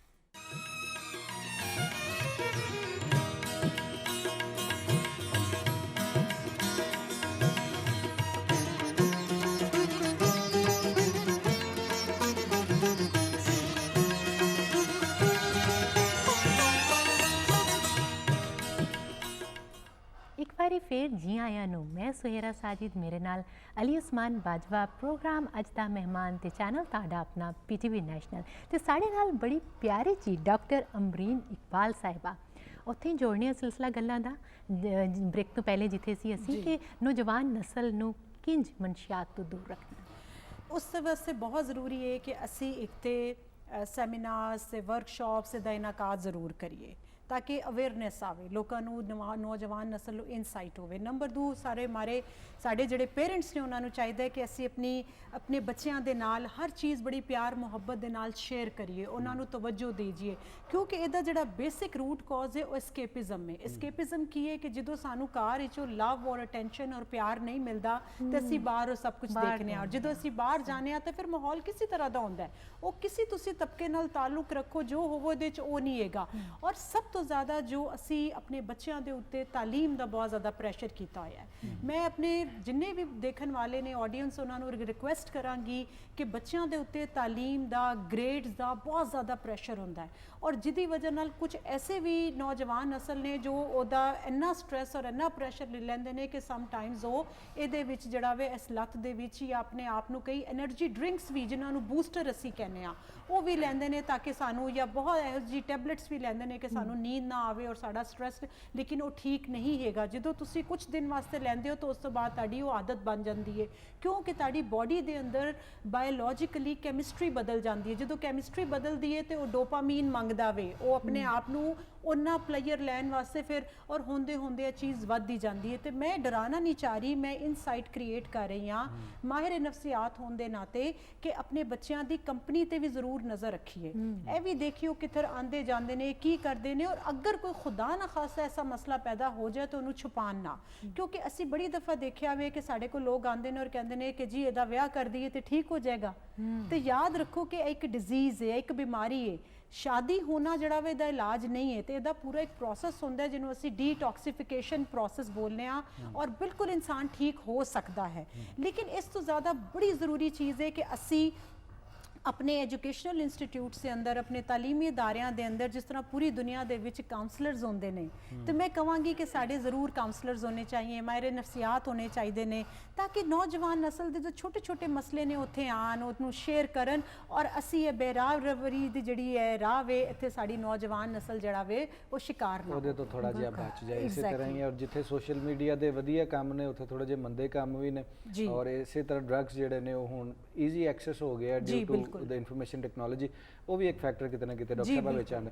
ਅੱਛਾ, ਅਸੀਂ ਥੋੜੀ ਦੇਰ ਪਹਿਲੇ ਗੱਲ ਕਰ ਰਹੇ ਸਾਂ ਕਿ ਤੁਹਾਡੀ ਆਪਣੀ ਕਲਾਸ 'ਚ ਵੀ ਬੱਚੇ ਥੋੜਾ ਉਹਨਾਂ ਦਾ ਕੌਨਫੀਡੈਂਸ ਘਟ ਜਾਂਦਾ ਹੈ ਡਿਊ ਟੂ ਵਨ ਲੈਂਗੁਏਜ ਕਿ ਉਹ ਪਿੰਡਾਂ ਥਾਵਾਂ ਤੋਂ ਆਏ ਨੇ, ਉਹਨਾਂ ਦੀ ਬੋਲੀ ਵੀ ਉਹ ਨਹੀਂ ਤੇ ਉਹ ਥੋੜੇ ਪਰੇਸ਼ਾਨ ਹੋ ਗਏ ਨੇ ਇੱਥੇ ਦੀ ਅੰਗਰੇਜ਼ੀ ਉਰਦੂ ਸੁਣ ਕੇ। ਜੀ ਬਿਲਕੁਲ। ਤੇ ਜਦੋਂ ਸੁਸਾਇਟੀ ਦੇ ਵਿੱਚ ਪੈਨੇਟ੍ਰੇਟ ਕਰ ਜਾਂਦੀ ਹੈ ਚੀਜ਼ ਕਿ ਮੈਂ ਘੱਟ ਹਾਂ ਔਰ ਫਲਾਣਾ ਵੱਧ ਹੈ, ਬਿਲਕੁਲ ਆਇਡੈਂਟੀਟੀ ਕ੍ਰਾਈਸਿਸ ਜਿਹਨੂੰ ਅਸੀਂ ਕਹਿੰਦੇ ਬੜਾ ਖੂਬਸੂਰਤ। ਤੇ ਆਇਡੈਂਟੀਟੀ ਕ੍ਰਾਈਸਿਸ ਦਾ ਸ਼ਿਕਾਰ ਸੁਸਾਇਟੀ ਜਿਹੜੀ ਉਹ ਕਿਵੇਂ ਦੀ ਬਣਦੀ ਹੈ, ਅਗਰ ਅਸੀਂ ਮਾਹਿਰ ਨਫਸੀਆਤ ਦੇ ਲੈਂਸ ਰਾਹੀਂ ਵੇਖਣ ਦੀ ਕੋਸ਼ਿਸ਼ ਕਰੀਏ, ਇਹਦੇ ਬਾਰੇ ਥੋੜਾ ਦੱਸੋ। ਬੜਾ ਖੂਬਸੂਰਤ ਕੁਐਸਚਨ ਤੁਸੀਂ ਕੀਤਾ ਅਲੀ। ਮੇਰਾ ਖਿਆਲ ਹੈ ਕਿ ਜਾ ਕੇ ਉਹਦੀ ਜੀ ਕਹਿੰਦੇ ਨਾ ਰਗ ਨੂੰ ਤੁਸੀਂ ਪਕੜਿਆ ਹੈਗਾ ਵੇ ਕਿ ਦੇਖੋ ਸ਼ੁਰੂ ਇਸ ਤੋਂ ਹੁੰਦਾ ਹੈ ਕਿ ਜਦੋਂ ਸਾਡੀ ਜ਼ਬਾਨ ਜਿਹੜੀ ਹੈ, ਫਰਜ਼ ਕਰੋ ਪੰਜਾਬੀ ਹੈ ਜਾਂ ਸਾਡੀ ਉਰਦੂ ਜ਼ਬਾਨ ਹੈ ਨੈਸ਼ਨਲ ਲੈਂਗੁਏਜ, ਜਦੋਂ ਅਸੀਂ ਕਿਤਾਬਾਂ ਪੜ੍ਹਨੇ ਆ ਅੰਗਰੇਜ਼ੀ ਦੇ ਵਿੱਚ, ਠੀਕ ਹੈ, ਉਸ ਤੋਂ ਬਾਅਦ ਜਦੋਂ ਮੈਂ ਚੂੰਕਿ ਯੂਨੀਵਰਸਿਟੀ ਲੈਵਲ ਤੇ ਜ਼ਿਆਦਾ ਪੜ੍ਹਾਇਆ ਹੋਇਆ ਵੇ, ਤੇ ਜੋ ਮੈਂ ਦੇਖਨੀ ਆ ਕਿ ਸਟੂਡੈਂਟਸ ਜੋ ਹੁੰਦੇ ਨੇ ਜੋ ਤਾਂ ਇੰਗਲਿਸ਼ ਮੀਡੀਅਮ ਤੋਂ ਆਏ ਹੁੰਦੇ ਨੇ ਔਰ ਬਲੈਂਡ ਹੁੰਦੇ ਔਰ ਜ਼ਿਆਦਾਤਰ ਜਿਹੜੇ ਦੂਸਰੇ ਉਰਦੂ ਮੀਡੀਅਮ ਤੋਂ ਆਏ ਹੁੰਦੇ ਨੇ, ਤੇ ਉਹ ਇਨਫੀਰੀਓਰਿਟੀ ਕੰਪਲੈਕਸ ਦਾ ਅਹਿਸਾਸ ਕਮਤਰੀ ਦਾ ਸ਼ਿਕਾਰ ਹੋ ਜਾਂਦੇ ਨੇ। ਔਰ ਅਗਰ ਉਹਨਾਂ ਨੇ ਕਲਾਸ ਦੇ ਵਿੱਚ ਕੋਈ ਕੁਐਸਚਨ ਪੁੱਛਣਾ ਵੀ ਹੈ, ਕੁਝ ਕਰਨਾ ਵੀ ਹੈ, ਤੇ ਉਹ ਨਹੀਂ ਪੁੱਛਦੇ।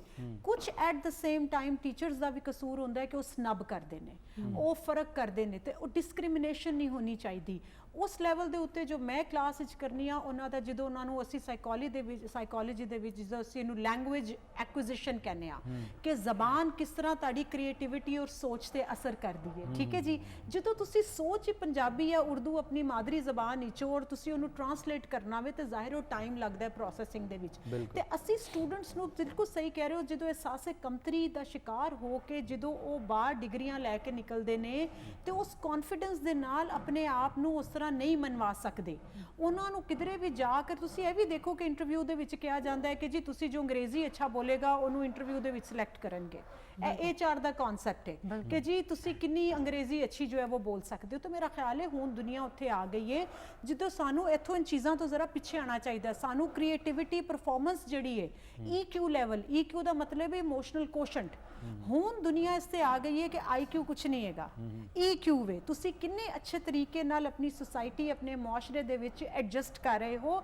ਔਰ ਇੱਕ ਹੋਰ ਬੜੀ ਚੀਜ਼ ਜੀ ਜੋ ਸਾਨੂੰ ਜੋ ਚੀਜ਼ ਮੇਰੇ ਖਿਆਲ ਸਿਖਾਈ ਨਹੀਂ ਜਾਂਦੀ, ਜੋ ਮੈਂ ਆਪਣੇ ਆਪ ਨੂੰ ਵੀ ਜ਼ਰਾ ਥੋੜਾ ਸਮਝਨੀ ਆ ਕਿ ਅਸੀਂ ਇਹਦੇ ਤੋਂ ਪਿੱਛੇ ਰਹਿ ਗਏ, ਕਿ ਅਸੀਂ ਕਮਿਊਨੀਕੇਟ ਜਿਹਨੂੰ ਕਹਿੰਦੇ ਨੇ ਨਾ ਕਨੈਕਟ ਕਰਨਾ, ਉਹ ਕਨੈਕਟ ਅਸੀਂ ਜਿਹੜਾ ਨਾ ਕਰਨਾ ਬੜਾ ਜ਼ਰੂਰੀ। ਔਰ ਉਹਦੇ ਵਿੱਚ ਆਪਣੀ ਜ਼ਬਾਨ ਦੇ ਵਿੱਚ ਖਾਸ ਤੌਰ ਤੇ ਅਸੀਂ ਮਾਹਿਰ ਨਫਸੀਆਤ ਹਾਂ ਤੇ ਸਾਡੇ ਵਾਸਤੇ ਬੜਾ ਜ਼ਰੂਰੀ ਹੁੰਦਾ ਵੇ। ਜਿਸ ਤਰ੍ਹਾਂ ਮੇਰੀ ਪਹਿਲੇ ਪੰਜਾਬੀ ਜ਼ਾਹਿਰ ਬੋਲੀ ਨਹੀਂ ਜਾਂਦੀ ਸੀ ਤੇ ਜ਼ਰਾ ਥੋੜੀ ਮੁਸ਼ਕਿਲ ਹੁੰਦੀ ਸੀ। ਫਿਰ ਜਦੋਂ ਮੇਰੇ ਮਰੀਜ਼ ਆਉਂਦੇ ਨੇ ਡਿਫਰੈਂਟ ਇਲਾਕਿਆਂ ਤੋਂ, ਕੁਝ ਮੈਨੂੰ ਸਰਾਇਕੀ ਵੀ ਆਂਦੀ ਏ, ਤੇ ਮੈਂ ਕੋਸ਼ਿਸ਼ ਪੂਰੀ ਕਰਨੀ ਆ ਕਿ ਉਹਨਾਂ ਨੂੰ ਕੰਫਰਟ ਜ਼ੋਨ ਦੇਵਾਂ ਉਹਨਾਂ ਦੀ ਜ਼ਬਾਨ ਦੇ ਵਿੱਚ ਗੱਲ ਕਰਕੇ।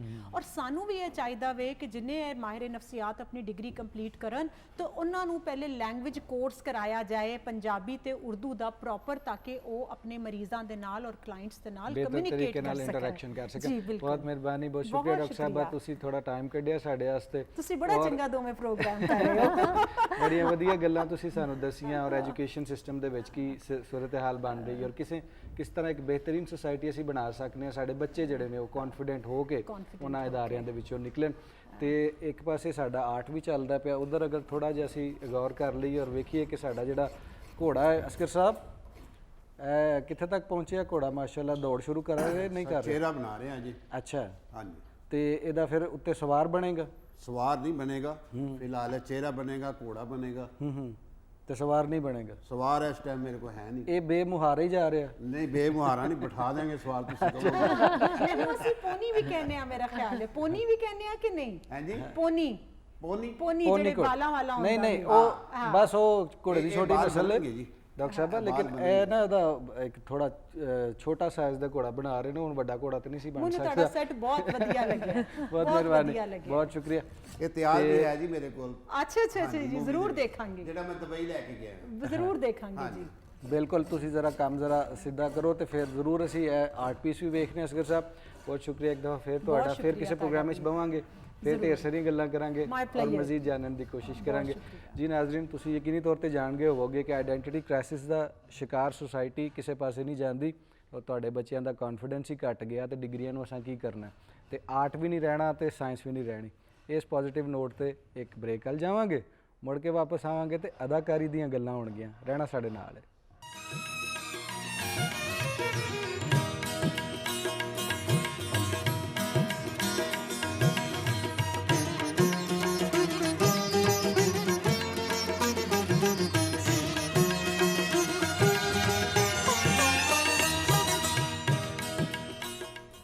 ਵਾਰੀ ਫੇਰ ਜੀ ਆਇਆਂ ਨੂੰ। ਮੈਂ ਸੁਹੇਰਾ ਸਾਜਿਦ, ਮੇਰੇ ਨਾਲ ਅਲੀ ਉਸਮਾਨ ਬਾਜਵਾ। ਮਹਿਮਾਨ ਅੱਜ ਦਾ ਹੈ ਪ੍ਰੋਗਰਾਮ ਤੇ ਪੀਟੀਵੀ ਨੈਸ਼ਨਲ ਤੁਹਾਡਾ ਆਪਣਾ ਚੈਨਲ। ਸਾਡੇ ਨਾਲ ਪਰਸਨੈਲਿਟੀ ਬੜੀ ਸ਼ਾਨਦਾਰ, ਜੋ ਅਫਰਾਦ ਟੀਵੀ ਵੇਖਦੇ ਨੇ ਉਹਨਾਂ ਨੂੰ ਚੰਗੀ ਤਰ੍ਹਾਂ ਜਾਣਦੇ ਨੇ, ਕਿਸੇ ਤਾਰਫ ਦੀ ਮੁਹਤਾਜ ਨਹੀਂ, ਟੀਵੀ ਆਰਟਿਸਟ ਨੇ। ਸਾਡੇ ਨਾਲ ਨੇ ਮਰੀਮ ਸ਼ਫੀ, ਉਹਨਾਂ ਨੂੰ ਜੀ ਆਇਆਂ ਨੂੰ ਕਰਨੇ ਆ। अस्सलाम वालेकुम ਤੇ ਜੀ ਆਇਆਂ ਨੂੰ। ਵਾਲੇਕੁਮ ਅਸਲਾਮ ਤੇ ਬਹੁਤ ਬਹੁਤ ਸ਼ੁਕਰੀਆ ਮੈਨੂੰ ਇੱਥੇ ਬੁਲਾਉਣ ਦਾ ਤੇ ਮੌਕਾ ਦੇਣ ਦਾ ਕਿ ਤੁਹਾਡੇ ਨਾਲ ਗੱਲਬਾਤ ਹੋਵੇ। ਸਭ ਤੋਂ ਪਹਿਲਾਂ ਤੇ ਦੱਸੋ ਤੁਹਾਡਾ ਜਿਹੜਾ ਅਦਾਕਾਰੀ ਦਾ ਸਫ਼ਰ ਹੈ ਉਹਦਾ ਆਗਾਜ਼, ਅੱਜ ਕੱਲ੍ਹ ਦਾ ਦੌਰ ਅਦਾਕਾਰੀ ਟੀਵੀ ਬੜਾ ਚੇਂਜ ਹੋ ਚੁੱਕਿਆ, ਜਦੋਂ ਤੁਸੀਂ ਆਗਾਜ਼ ਕੀਤਾ ਸੀ ਕੀ ਵੇਖਦੇ ਹੋ ਜੀ? ਹਾਂ, ਪਹਿਲੇ ਤੇ ਤੁਹਾਨੂੰ ਦੱਸਦੇ ਹਾਂ ਕਿ ਮੈਂ ਆਈ ਕਿਸ ਤਰ੍ਹਾਂ ਇਸ ਫੀਲਡ ਵਿੱਚ। ਮੈਂ ਬੇਸਿਕਲੀ ਐਜੂਕੇਸ਼ਨਿਸਟ ਹੁੰਦੀ ਸੀ ਤੇ ਬਸ ਚੱਲਦੀ ਜਾ ਰਹੀ ਸੀ ਉਸੇ ਫੀਲਡ ਵਿੱਚ। ਤੇ ਇੱਕ ਸਾਡੇ ਹੁੰਦੇ ਸੀ ਡਾਕਟਰ ਮਸੂਦ ਅਹਿਸਾਨ ਸਾਹਿਬ, ਉਹ ਰਾਈਟਰ ਵੀ ਹੈਗੇ ਸੀ, ਡਾਕਟਰ ਵੀ ਹੈਗੇ ਸੀ, ਬੜੇ ਚੰਗੇ, ਤੇ ਨਾਲ ਡਰਾਮੇ ਵੀ ਬਣਾਉਂਦੇ ਸੀ, ਫਿਲਮਾਂ ਵੀ ਬਣਾਉਂਦੇ ਸੀ। ਉਹ ਸਾਡੇ ਫੈਮਿਲੀ ਫਰੈਂਡਸ ਸੀ। ਤੇ ਇੱਕ ਦਫਾ ਕਹਿਣ ਲੱਗੇ ਕਿ ਤੁਸੀਂ ਇਹ ਕਰੋ। ਮੈਂ ਕਿਹਾ ਮੇਰੇ ਐਕਟਿੰਗ ਨਾਲ ਕੀ ਤਾਲੁਕ। ਬਹਰਹਾਲ ਉਹਨਾਂ ਨੇ ਕੀਤਾ, ਕਰ ਲਿੱਤਾ। ਫਿਰ ਉਹ ਕੁਝ ਅਰਸੇ ਬਾਅਦ ਫਿਰ ਉਹ ਇੱਕ ਡਰਾਮਾ ਆ ਗਿਆ ਕਾਂਚ ਕੇ ਪਰ, ਤੇ ਫਿਰ ਉਹਨਾਂ ਨੇ ਕਿਹਾ, ਮੈਂ ਕਿਹਾ ਨਹੀਂ ਮੇਰਾ ਫੀਲਡ ਕੋਈ ਨਹੀਂ। ਬਹਰਹਾਲ ਉਹ ਵੀ ਕਰ ਲਿੱਤਾ। ਫਿਰ ਕਰਾਚੀ ਤੋਂ ਇੱਕ ਟੀਮ ਆਈ, ਫਹੀਮ ਬਨੀ ਲੈ ਕੇ ਆਇਆ, ਉਹ ਵੀ ਕਰ ਲਿੱਤਾ। ਫਿਰ ਇੱਕ ਦਫਾ ਚੱਲ ਸੋ ਚੱਲ। ਅੱਛਾ, ਉਸ ਤੋਂ ਬਾਅਦ ਇੱਕ ਅਸੀਂ ਕੀਤਾ ਸ਼ਾਲਾਕੋਟ, ਪ੍ਰਾਈਵੇਟ ਪ੍ਰੋਡਕਸ਼ਨਸ ਕੀਤੀਆਂ ਮੈਂ ਤਦ ਤੱਕ। ਉਹਦਾ ਇੱਕ ਸਾਡਾ ਸ਼ੋਅ ਹੋਇਆ ਤੇ ਉੱਤੇ ਸਾਡੇ ਪੀਟੀਵੀ ਦੇ ਬੜੇ ਚੰਗੇ ਡਾਇਰੈਕਟਰ ਤੇ ਪ੍ਰੋਡਿਊਸਰ ਉਸ ਵੇਲੇ ਦੇ ਤਾਰਿਕ ਜਮੀਲ ਸਾਹਿਬ, ਉਹ ਵੀ ਅਟੈਂਡ ਕਰ ਰਹੇ ਸੀ। ਤੇ ਉਹਨਾਂ ਨੇ ਫਿਰ ਮੈਨੂੰ ਪਹਿਲਾ ਮੌਕਾ ਪੀਟੀਵੀ ਤੇ ਦਿੱਤਾ, ਦਿਲ ਹੀ ਤੋ ਹੈ, ਤਾਕੀਰ ਨਾਸਿਰ ਸਾਹਿਬ ਦੇ ਨਾਲ ਹੈਗਾ ਸੀ ਉਹ। ਤੇ ਉਹ ਮੇਰਾ ਪੀਟੀਵੀ ਦਾ ਪਹਿਲਾ ਡਰਾਮਾ ਹੈਗਾ ਸੀ। ਉਸ ਤੋਂ ਬਾਅਦ ਤੇ ਪੀਟੀਵੀ ਸਮਝੋ ਕਿ ਮੇਰਾ ਦੂਸਰਾ ਘਰ ਹੈਗਾ। ਬਿਲਕੁਲ ਬਹੁਤ ਕੰਮ ਕੀਤਾ ਇੱਥੇ ਤੇ ਮਾਸ਼ਾਅੱਲਾ ਉਸ ਵਕਤ ਤੇ ਇਸ ਵਕਤ ਦਾ ਬਹੁਤ ਜ਼ਿਆਦਾ ਫਰਕ ਹੈਗਾ ਹੈ ਕੰਮ ਵਿੱਚ। ਉਸ ਵੇਲੇ ਇੱਕ ਤੇ ਵੱਡਿਆਂ ਦੀ ਇੱਜ਼ਤ ਬੜੀ ਹੁੰਦੀ ਸੀ, ਅਸੀਂ ਵੱਡਿਆਂ ਕੋਲੋਂ ਸਿੱਖਦੇ ਹੁੰਦੇ ਸੀ, ਕੋਈ ਸ਼ਰਮ ਨਹੀਂ ਮਹਿਸੂਸ ਕਰਦੇ ਸੀ। ਇੰਸਟਰਕਸ਼ਨ ਜੋ ਸਾਡੇ ਵੱਡਿਆਂ ਨੇ ਡਾਇਰੈਕਟਰ ਨੇ ਦਿੱਤੇ ਉਹ ਬੜੇ ਆਰਾਮ ਨਾਲ ਅਸੀਂ ਲੈਂਦੇ ਸੀ। ਹੁਣ ਅੱਜ ਕੱਲ੍ਹ ਥੋੜਾ ਜਿਹਾ ਫਰਕ ਹੋ ਗਿਆ ਹੈ। ਸਾਡੇ ਬੱਚੇ ਸਮਝਦੇ ਨੇ ਕਿ ਬਸ ਅਸੀਂ ਇੱਕ ਦਿਨ ਦਾ ਕੰਮ ਕਰਕੇ ਤੇ ਰਾਤੋਂ ਰਾਤ ਅਸੀਂ ਟੌਪ ਦੇ ਹੀਰੋ ਹੀਰੋਇਨ ਬਣ ਜਾਵਾਂਗੇ। ਤੇ ਇੱਕ ਦਫਾ ਥੋੜੇ ਲੀਡ ਤੇ ਆ ਜਾਣ ਤੇ ਫਿਰ ਉਹਨਾਂ ਦੇ ਮਜ਼ਾਜ ਵੀ ਨਹੀਂ ਮਿਲਦੇ। ਬਿਲਕੁਲ ਇਸੇ ਤਰ੍ਹਾਂ ਹੀ। ਔਰ ਇਹ ਗੁਫ਼ਤਗੂ ਅਸੀਂ ਮਜ਼ੀਦ ਮਰੀਮ ਆਪਾਂ ਅੱਗੇ ਵਧਾਵਾਂਗੇ ਔਰ ਮਜ਼ੀਦ ਜਾਣਨ ਦੀ ਕੋਸ਼ਿਸ਼ ਕਰਾਂਗੇ ਪੁਰਾਣੇ ਔਰ ਨਵੇਂ ਦੌਰ ਦੇ ਹਵਾਲੇ ਨਾਲ ਵੀ, ਔਰ ਅਦਾਕਾਰੀ ਕਿੰਨੀ ਬਦਲੀ, ਡਰਾਮਾ ਕਿੰਨਾ ਬਦਲ ਗਿਆ ਔਰ ਬਾਕੀ ਸਿਲਸਿਲੇ। ਇੱਕ ਬ੍ਰੇਕ ਵਾਲ ਅਸੀਂ ਪਹਿਲੇ ਵਧਾਂਗੇ, ਫਿਰ ਵਾਪਸ ਆਵਾਂਗੇ, ਫਿਰ ਤੁਹਾਡੇ ਨਾਲ ਢੇਰਾਂ ਢੇਰ ਗੱਲਾਂ ਕਰਾਂਗੇ। ਜੀ ਨਾਜ਼ਰੀਨ, ਇੱਕ ਬ੍ਰੇਕ ਵਾਲ ਅਸੀਂ ਵਧਣਾ। ਦੂਜੇ ਪਾਸੇ ਆਰਟ ਦਾ ਕੰਮ ਹੋ ਰਿਹਾ, ਘੋੜਾ ਵੀ ਬਣਦਾ ਪਿਆ। ਮਰੀਮ ਆਪਾ ਵੀ ਸਾਡੇ ਸਟੂਡੀਓ ਮੌਜੂਦ ਨੇ, ਉਹਨਾਂ ਨਾਲ ਵੀ ਗੁਫ਼ਤਗੂ ਰਹੇਗੀ। ਤੁਸੀਂ ਜਾਣਾ ਕਿਤੇ ਨਹੀਂ, ਰਹਿਣਾ ਸਾਡੇ ਨਾਲ ਹੈ।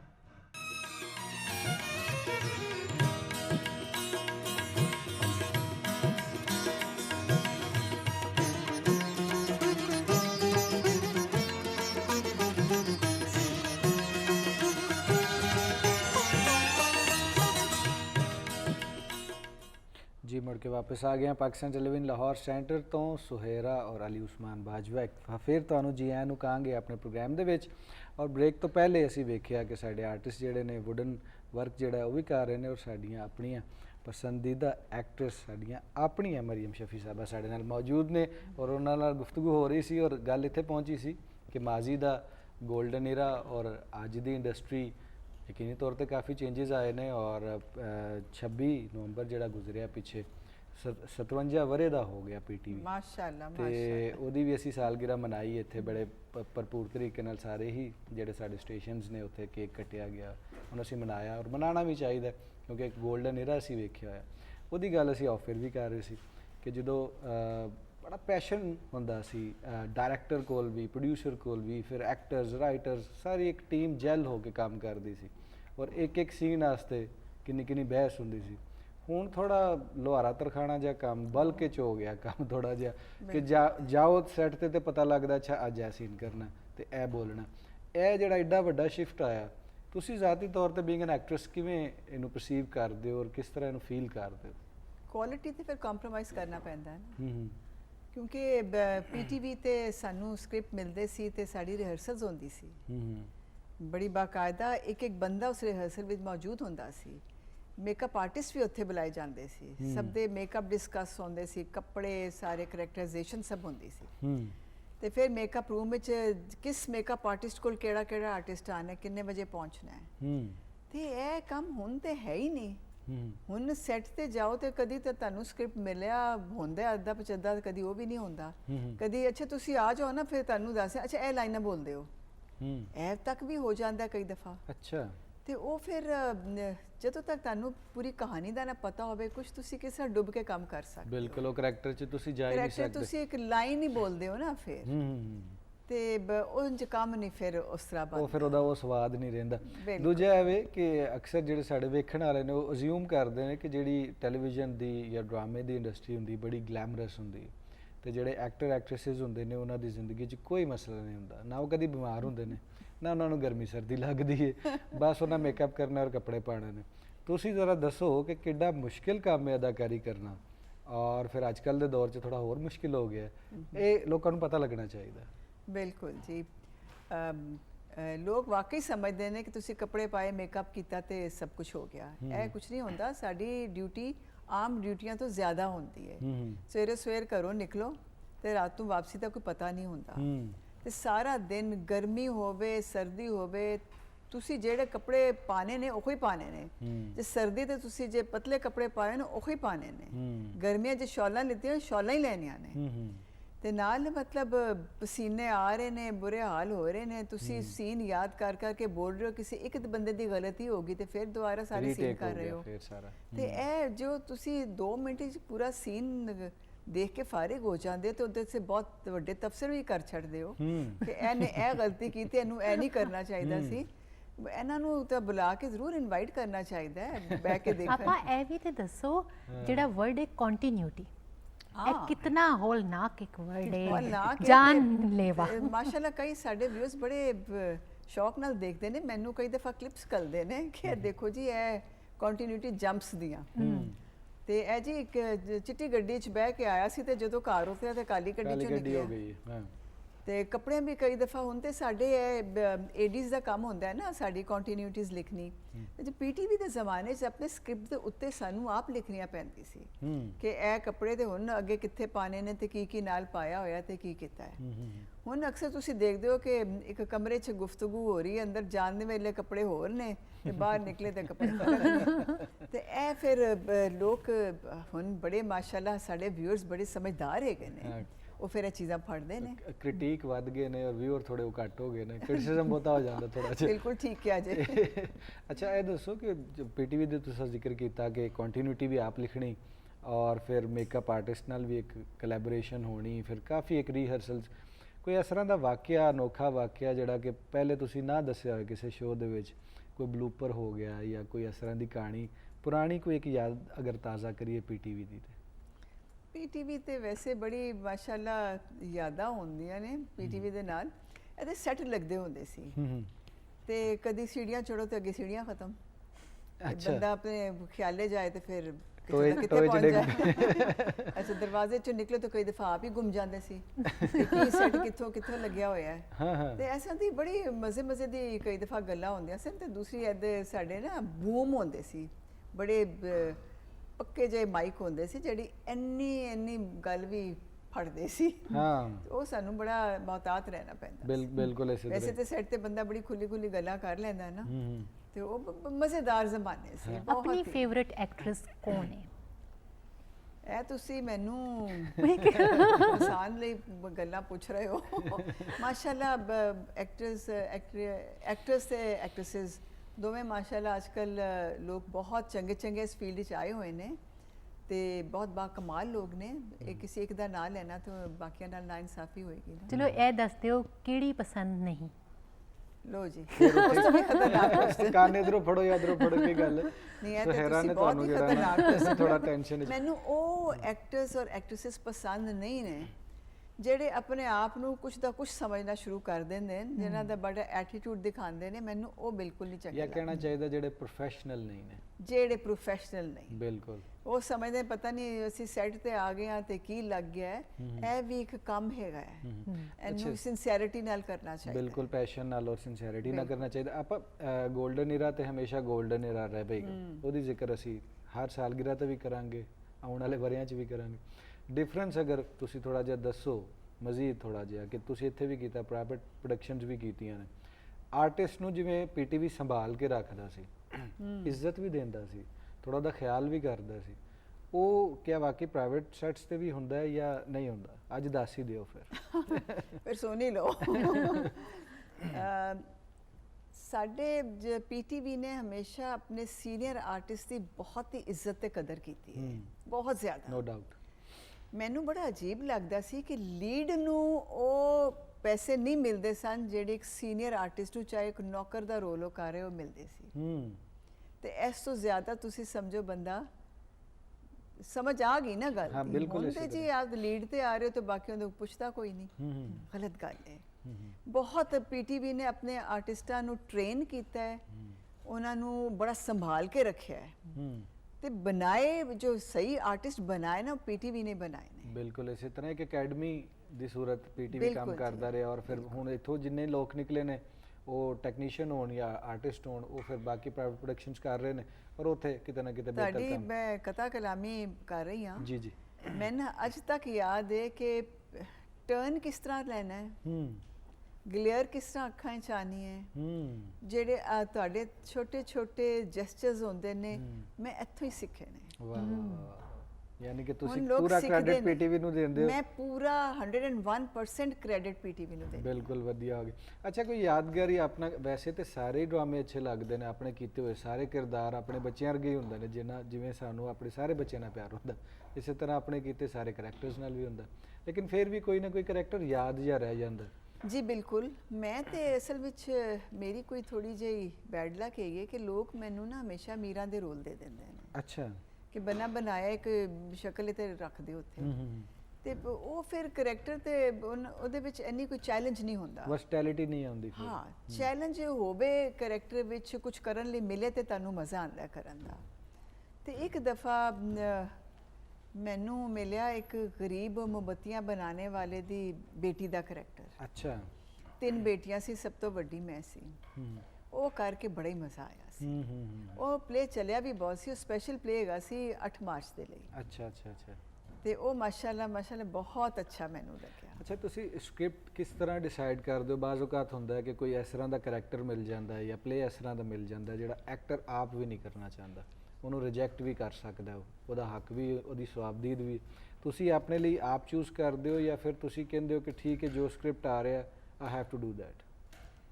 ਕੁਝ ਚੀਜ਼ਾਂ ਵਿੱਚ ਮੈਂ ਆਪਣੇ ਲਈ ਆਪਣੇ ਆਪ ਨੂੰ ਲਿਮਿਟ ਕੀਤਾ ਹੋਇਆ ਹੈ, ਜੋ ਮੈਂ ਸਮਝਦੀ ਹਾਂ ਕਿ ਮੇਰੇ ਮਿਜ਼ਾਜ ਦੇ ਨਾਲ ਨਹੀਂ ਮਿਲਦੀਆਂ। ਮੈਂ ਕਾਫੀ ਹੱਦ ਤੱਕ ਨਾ ਇਸਲਾਮ ਦੀ ਤਰਫ ਹੈਗੀ ਹਾਂ, ਤੇ ਜੋ ਚੀਜ਼ਾਂ ਉਹਨਾਂ ਦੇ ਨਾਲ ਕਲੈਸ਼ ਕਰਦੀਆਂ ਨੇ ਉਹ ਮੈਂ ਨਹੀਂ ਕਰਦੀ। ਉਹ ਤੁਸੀਂ ਨਹੀਂ ਕਰਦੇ? ਜੀ ਸਹੀ। ਅਬ ਹੁਣ ਮੈਂ ਤੁਹਾਨੂੰ ਦੱਸਾਂ ਕਿ ਮੈਂ ਜਿਸ ਤਰ੍ਹਾਂ ਫੈਸ਼ਨ ਸ਼ੂਟਸ ਵਗੈਰਾ ਵੀ ਹੁੰਦੇ ਨੇ, ਤੇ ਮੈਂ ਲਿਖ ਕੇ ਕਰਨੀ ਆ ਨੋ ਸਲੀਵਲੈਸ, ਨੋ ਸੀ ਥਰੂ, ਨੋ ਲੋ ਨੈਕਸ। ਅੱਛਾ ਜੀ, ਮਤਲਬ ਤੁਹਾਡੀ ਉਹ ਰਿਕੁਆਇਰਮੈਂਟਸ ਜੀ ਮੇਰੀ ਰਿਕੁਆਇਰਮੈਂਟਸ ਨੇ। ਬਿਲਕੁਲ, ਜੇ ਬਹੁਤ ਤੁਹਾਡੀ ਵਧੀਆ। ਇਹ ਮਾਡਰਨ ਰਿਕੁਆਇਰਮੈਂਟ ਹੈ ਕਿ ਤੁਸੀਂ ਦੁਪੱਟਾ ਨਹੀਂ ਲੈਣਾ, ਤੇ ਮੈਂ ਨਹੀਂ ਕਰਾਂਗੀ। ਬਿਲਕੁਲ ਇਸੇ ਤਰ੍ਹਾਂ। ਮੇਰੀ ਲਿਮਿਟੇਸ਼ਨਸ ਹੈ ਨੇ। ਅੱਛਾ, ਫਿਊਚਰ ਕਿਸ ਤਰ੍ਹਾਂ ਦਾ ਵੇਖ ਲਓ? ਅਸੀਂ ਕੰਪੈਰੀਜ਼ਨ ਤੇ ਕਰਕੇ ਵੇਖ ਲਿਆ, ਲੇਕਿਨ ਥੋੜਾ ਜਿਹਾ ਫਿਊਚਰ ਬਾਰੇ ਅਗਰ ਇੱਕ ਅੰਦਾਜ਼ਾ ਜਿਹਾ ਲਾਈਏ, ਤੇ ਜਿਹੜੀ ਸਾਡੀ ਡਰਾਮਾ ਇੰਡਸਟਰੀ ਲੋਕਲ ਸੈਕਟਰ ਤੇ ਹੈ ਵੇ, ਪ੍ਰਾਈਵੇਟ ਪ੍ਰੋਡਕਸ਼ਨ ਹੋਣੀ ਹੈ ਜਿੱਥੇ ਵੀ ਬਣ ਰਿਹਾ ਡਰਾਮਾ, ਅੱਜ ਕੱਲ੍ਹ ਲੋਕ ਕਹਿਣਾ ਸ਼ੁਰੂ ਹੋ ਗਏ ਨੇ ਮੋਨੋਟਨਸ ਹੋ ਗਈ ਹੈ, ਇੱਕ ਹੀ ਡਰਾਮਾ ਚੱਲਦਾ ਪਿਆ। ਔਰ ਪਹਿਲੇ ਕੀ ਹੁੰਦਾ ਸੀ ਕਿ Lahore production, Peshawar production, Quetta production ਹੁੰਦੀ ਸੀ, ਤੇ 4 ਮੁਖਤਲਿਫ ਕਹਾਣੀਆਂ ਸਕਰੀਨ ਤੇ ਨਜ਼ਰ ਆਉਂਦੀਆਂ ਸਨ। ਦੋਵਾਂ ਦਾ ਜ਼ਿਕਰ ਕਰ ਲਓ, ਅੰਧੇਰਾ ਉਜਾਲਾ ਦਾ ਜ਼ਿਕਰ ਕਰ ਲਓ, ਸੋਨਾ ਚਾਂਦੀ, ਵਾਰਿਸ, ਅਨਕਹੀ, ਧੂਪ ਕਿਨਾਰੇ, ਇਹ ਸਾਰੇ ਆਪਣੇ ਆਪਣੇ ਫਲੇਵਰ 'ਚ ਵੱਡੇ ਡਰਾਮੇ ਔਰ ਮੁਖਤਲਿਫ ਨੇ। ਹੁਣ ਇੱਕ ਇਲਾਕੇ ਦੀ ਹੀ ਕਹਾਣੀ ਸ਼ਾਇਦ ਬਾਰ-ਬਾਰ ਸਾਡੇ ਸਾਹਮਣੇ ਆਉਂਦੀ ਹੈ, ਇੱਕ ਜ਼ੁਬਾਨ ਦੀ, ਇੱਕ ਇਲਾਕੇ ਦੀ, ਇੱਕ ਲੋਕੇਲ ਦੀ, ਇੱਕ ਤਰ੍ਹਾਂ ਦੇ ਕਰੈਕਟਰ, ਤੇ ਆਡੀਅנס ਤੁਹਾਨੂੰ ਲੱਗਦਾ ਕਿ ਬੋਰ ਹੋ ਰਹੀ ਹੈ? ਨਹੀਂ, ਸਾਡੀ ਆਡੀਅנס ਬੋਰ ਹੋਣ ਵਾਲੀਆਂ ਚ ਨਹੀਂ ਹੈਗੀ। ਸਾਡੇ ਚੈਨਲ ਬਹੁਤ ਜ਼ਿਆਦਾ ਹੋ ਗਏ ਨੇ, ਪਹਿਲੇ ਸਾਡਾ ਇੱਕ ਪੀਟੀਵੀ ਹੁੰਦਾ ਸੀ ਤੇ ਲੋਕ ਇੰਤਜ਼ਾਰ ਕਰ, ਪਹਿਲੇ ਪਲੇ ਵੀ ਇੱਕ ਚੱਲਦਾ ਸੀ ਹਫਤੇ 'ਚ ਤੇ ਉਸ ਦਿਨ ਪੂਰੀ ਸੜਕਾਂ ਸੁਨਸਾਨ, ਨਾ ਸਿਰਫ ਸਾਡੇ ਮੁਲਕ ਦੀਆਂ, ਸਾਡੇ ਆਸ-ਪਾਸ ਦੇ ਹਮਸਾਇਆ ਮੁਲਕਾਂ ਦੀ ਵੀ ਸੜਕਾਂ ਸੁਨਸਾਨ ਹੁੰਦੀਆਂ ਸਨ ਉਹ ਪਲੇ ਦੇਖਣ ਲਈ। ਤੇ ਹੁਣ ਮਾਸ਼ਾਅੱਲਾ ਚੈਨਲ ਹੀ ਚੈਨਲ ਹੈਗਾ ਤੇ ਹਰ ਚੈਨਲ ਤੇ ਤੁਸੀਂ ਟੀਵੀ ਤੇ ਟਾਈਮ ਵੀ ਲਿਮਿਟ ਹੁੰਦਾ ਸੀ, 24 ਘੰਟੇ ਨਹੀਂ ਟੀਵੀ ਆਂਦਾ ਹੁੰਦਾ ਸੀ ਤੇ ਹੁਣ ਤੁਸੀਂ ਦੇਖੋ 24 ਘੰਟੇ 100 ਦੇ ਹਿਸਾਬ ਨਾਲ ਚੈਨਲ ਹੈਗੇ ਤੇ ਜਦੋਂ ਤੁਸੀਂ ਇੱਕ ਚੀਜ਼ ਮੈਸ ਪ੍ਰੋਡਕਸ਼ਨ ਕਰੋਗੇ ਇੱਕੋ ਜਿਹੀ ਨਿਕਲੇਗੀ ਨਾ। ਤੇ ਚੈਨਲਾਂ ਦਾ ਢਿੱਡ ਭਰਨ ਲਈ ਫਿਰ ਬੜਾ ਕੁਝ ਕਰਨਾ ਪੈਂਦਾ ਹੈ ਤੇ ਉਹ ਕੁਆਲਿਟੀ ਤੇ ਫਿਰ ਨਹੀਂ ਰਹਿੰਦੀ ਨਾ। ਕੁਆਲਿਟੀ ਵਾਲੇ ਪਲੇ ਅੱਜਕੱਲ ਵੀ ਕਈ ਚੱਲਦੇ ਨੇ ਤੇ ਮਤਲਬ ਕਈ ਚੈਨਲਸ ਤੇ ਦੇਖੋ ਤੇ ਬੜੇ ਅੱਛੇ ਪਲੇ ਆਉਂਦੇ ਨੇ, ਬਹੁਤ ਘੱਟ। ਬਿਲਕੁਲ। ਤਾਂ ਕੀ ਨਾਸਰ ਸਾਹਿਬ ਦਾ ਤੁਸੀਂ ਜ਼ਿਕਰ ਕੀਤਾ, ਹੋਰ ਵੀ ਕਾਫੀ ਤੁਹਾਡੇ ਕੋਲੀਗਸ ਰਹੇ ਹੋਣਗੇ, ਮੇਲ ਫੀਮੇਲ ਸਾਰੇ ਐਕਟਰਸ, ਉਹਨਾਂ ਚੋਂ ਕੁਝ ਦੱਸ ਦਿਓ ਕਿ ਕੈਮਿਸਟਰੀ ਕਿਹਦੇ ਨਾਲ ਜ਼ਿਆਦਾ ਬਣੀ, ਕੌਣ ਜ਼ਿਆਦਾ ਬਿਹਤਰ ਪਸੰਦ ਆਇਆ ਉਹਦੇ ਨਾਲ ਕੰਮ ਕਰਕੇ, ਉਹਦੀ ਅਦਾਕਾਰੀ ਤੁਸੀਂ ਅੱਜ ਵੀ ਗ੍ਰੇਡ ਕਰਦੇ ਹੋ ਕਿ ਬੱਚੇ ਨਵੇਂ ਜਿਹੜੇ ਨੇ ਉਹਨਾਂ ਨੂੰ ਵੇਖਣਾ ਚਾਹੀਦਾ? ਜਿਨ੍ਹਾਂ ਲੋਕਾਂ ਨਾਲ ਕੰਮ ਕੀਤਾ ਹਮੇਸ਼ਾ ਉਹਨਾਂ ਕੋਲੋਂ ਕੁਝ ਸਿੱਖਿਆ ਹੀ ਤੇ ਹਮੇਸ਼ਾ ਬੜੀ ਅੱਛੀ ਕੈਮਿਸਟਰੀ ਸਭ ਦੇ ਨਾਲ ਮਿਲੀ। ਜਦੋਂ ਤੱਕ ਤੁਹਾਡੀ ਕੈਮਿਸਟਰੀ ਨਾ ਮਿਲੇ ਤੁਸੀਂ ਇੱਕ ਸੀਰੀਅਲ ਖਤਮ ਨਹੀਂ ਕਰ ਸਕਦੇ ਸਕੂਨ ਦੇ ਨਾਲ। ਬਿਲਕੁਲ। ਤੇ ਜਦੋਂ ਤੁਹਾਨੂੰ ਸਕੂਨ ਨਾ ਹੋਵੇ ਤੇ ਫਿਰ ਤੁਹਾਡੇ ਕੰਮ ਤੇ ਫਰਕ ਪੈਂਦਾ ਹੈ। ਤੇ ਐਸੇ ਅੱਲਾਹ ਦਾ ਬੜਾ ਹੀ ਫਜ਼ਲ ਹੈ ਕਿ ਮੈਨੂੰ ਅੱਜ ਤੱਕ ਜਿਹੜੇ ਵੀ ਕੋ ਸਟਾਰਸ ਮਿਲੇ ਨੇ, ਚਾਹੇ ਉਹ ਮੇਰੇ ਹਮ ਉਮਰ ਹੋਣ, ਮੇਰੇ ਕੋਲੋਂ ਛੋਟੇ ਹੋਣ, ਬੜੇ ਹੀ ਅੱਛੇ ਬੱਚੇ ਮਿਲੇ ਨੇ ਤੇ ਅੱਛੇ ਕੋ ਸਟਾਰਸ ਮਿਲੇ ਨੇ ਜਿਨ੍ਹਾਂ ਦੇ ਨਾਲ ਬੜੀ ਅੱਛੀ ਰਹੀ ਹੈ ਸਾਰੀ, ਬਹੁਤ ਅੱਛਾ ਇੰਟਰੈਕਸ਼ਨ ਰਿਹਾ, ਇੱਕ ਅੱਛਾ ਤਾਲੁਕ ਬਣ ਗਿਆ। ਤੇ ਫਿਰ ਉਹ ਤੁਹਾਨੂੰ ਪਤਾ ਨਾ ਜੇ ਤੁਹਾਡੇ ਨਾਲ ਆਪਸ ਵਿੱਚ ਕਨੈਕਸ਼ਨ ਸਹੀ ਹੋਵੇ ਤੇ ਅੱਗੇ ਕੰਮ ਵੀ ਸਹੀ ਨਿਕਲਦਾ। ਬਿਲਕੁਲ ਇਸੇ ਤਰ੍ਹਾਂ। ਅੱਛਾ, ਆਪਾਂ ਜਿਵੇਂ ਅਦਾਕਾਰੀ ਇੱਕ ਆਰਟ ਹੈ, ਉਸ ਤਰ੍ਹਾਂ ਵੁੱਡ ਵਰਕ ਵੀ ਇੱਕ ਆਰਟ ਹੈ। ਉਹਦੇ ਹੀ ਇੱਕ ਆਰਟਿਸਟ ਨੂੰ ਅਸੀਂ ਬੁਲਾਇਆ ਸਟੂਡੀਓ ਦੇ ਵਿੱਚ, ਤੁਸੀਂ ਵੇਖ ਵੀ ਰਹੇ ਹੋਣੇ ਕਿਹਦਾ ਵਧੀਆ ਕੰਮ ਉਹਨਾਂ ਨੇ, ਹਾਥੀ ਵੀ ਕਿੱਡਾ ਸੋਹਣਾ ਹਾਥੀ ਬਣਾਇਆ ਸਾਡੇ, ਅਗਰ ਕੈਮਰਾਮੈਨ ਦਿਖਾ ਸਕਣ ਤੇ ਕਾਫੀ ਵੱਡਾ ਘੋੜਾ ਮੇਰੇ ਬੈਠੇ ਬੈਠੇ ਕਿੱਥੋਂ ਦਾ ਕਿੱਥੇ ਪਹੁੰਚ ਗਿਆ ਮਾਸ਼ਾਅੱਲਾ। ਤੇ ਉਹ ਘੋੜਾ ਵੀ ਬਣ ਗਿਆ। ਇਹਨੂੰ ਜ਼ਰਾ ਅਸਗਰ ਸਾਹਿਬ ਇਹਨੂੰ ਕੈਮਰੇ 'ਚ ਜ਼ਰਾ ਸਿੱਧਾ ਕਰਕੇ ਇੱਕ ਦਫਾ ਵਿਖਾ ਦਿਓ। ਇਹ ਥੋੜੀ ਜੀ ਬੇਸਿਕ ਜੀ ਸ਼ਕਲ ਬਣੀ ਹੈ, ਘੋੜਾ ਖੂਬਸੂਰਤ ਘੋੜਾ ਲੱਗਦਾ ਤੇ ਸੋਹਣਾ ਪਰ ਪਲਿਆ ਹੋਇਆ। ਬਾਬਾ ਇਹਨੇ ਕਾਸ਼ਾ ਖਾਦਾ, ਤਗੜਾ ਘੋੜਾ ਬਣਾ ਰਹੇ ਨੇ। ਫਿਨਿਸ਼ਿੰਗ ਰਹਿ ਗਈ ਪਰ ਬੜਾ ਚੰਗਾ ਘੋੜਾ ਹੈ। ਹਾਂ ਬਿਲਕੁਲ ਵਧੀਆ। ਇਹਨੂੰ ਇੱਥੇ ਕਿਸੇ ਪਲੇਟਫਾਰਮ ਤੇ ਲਾਣਗੇ ਤੇ ਚੁੱਕੇ ਤੇ ਟਾਈਮ ਬਹੁਤ ਜ਼ਿਆਦਾ ਅਸਕਰ ਸਾਹਿਬ ਲੱਗਣਾ ਜੀ ਹਾਂ ਜੀ, ਉਹ ਤੇ ਕੰਪਲੀਟ ਨਹੀਂ ਹੋ ਸਕਦਾ, ਲੇਕਿਨ ਬੇਸਿਕ ਜੀ ਸਾਨੂੰ ਸ਼ਕਲ ਉਹਦੀ ਨਜ਼ਰ ਆ ਗਈ ਹੈ। ਬਸ ਰਫ ਕਰਕੇ ਦਿਖਾ ਦੇਣਾ। ਹਾਂ ਜੀ, ਬਹੁਤ ਮਿਹਰਬਾਨੀ, ਤੁਸੀਂ ਆਏ ਹੋ ਔਰ ਤੁਸੀਂ ਆਪਣਾ ਆਰਟ ਪੀਸ ਜਿਹੜਾ ਲੈ ਕੇ ਆਏ ਹੋ ਔਰ ਫਿਰ ਪਾਕਿਸਤਾਨ ਨੂੰ ਤੁਸੀਂ ਰਿਪਰੈਜ਼ੈਂਟ ਕਰਦੇ ਹੋ ਮੁਖਤਲਿਫ ਮੁਲਕਾਂ 'ਚ ਜਾ ਕੇ। ਉਹਦੇ ਲਈ ਵੀ ਧੰਨਵਾਦ ਅਸੀਂ ਕਰਨੇ ਆ, ਬੀਇੰਗ ਸਿਟੀਜ਼ਨ ਆਫ ਪਾਕਿਸਤਾਨ ਦੇ ਸ਼ਹਿਰੀ ਹੋਣ ਦੇ ਨਾਤੇ, ਕਿਉਂਕਿ ਤੁਸੀਂ ਸਾਡੀ ਪਹਿਚਾਣ ਬਣਦੇ ਹੋ ਉੱਥੇ ਜਾ ਕੇ। ਹਰ ਕੋਈ ਤਾਂ ਉੱਥੇ ਜਾਂਦਾ ਨਹੀਂ।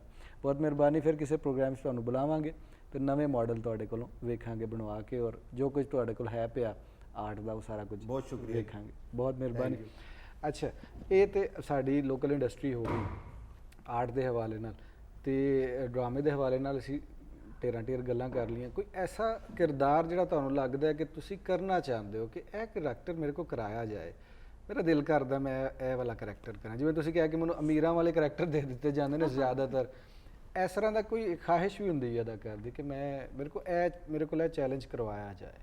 ਨਹੀਂ, ਮੈਂ ਤੇ ਫਿਰ ਅੱਲਾ ਦਾ ਸ਼ੁਕਰ ਹੈ ਉਸ ਤੋਂ ਬਾਅਦ ਗਰੀਬਾਂ ਵਾਲੇ ਵੀ ਕੀਤੇ। ਇੱਕ ਦਫਾ ਇੱਕ ਤੁਹਾਡਾ ਜ਼ਰਾ ਮੋਨੋਟਨੀ ਬ੍ਰੇਕ ਹੋਵੇ ਤੇ ਫਿਰ ਕੁਝ ਉਹ ਵੀ ਚੈਨਲ ਖੁੱਲ ਜਾਂਦਾ ਹੈ ਤੇ ਗਰੀਬਾਂ ਵਾਲੇ ਵੀ ਮਾਸ਼ਾਅੱਲਾ ਫਿਰ ਕਰ ਲਿੱਤੇ ਤੇ ਕੁਝ ਸਕੂਨ ਆ ਹੀ ਗਿਆ।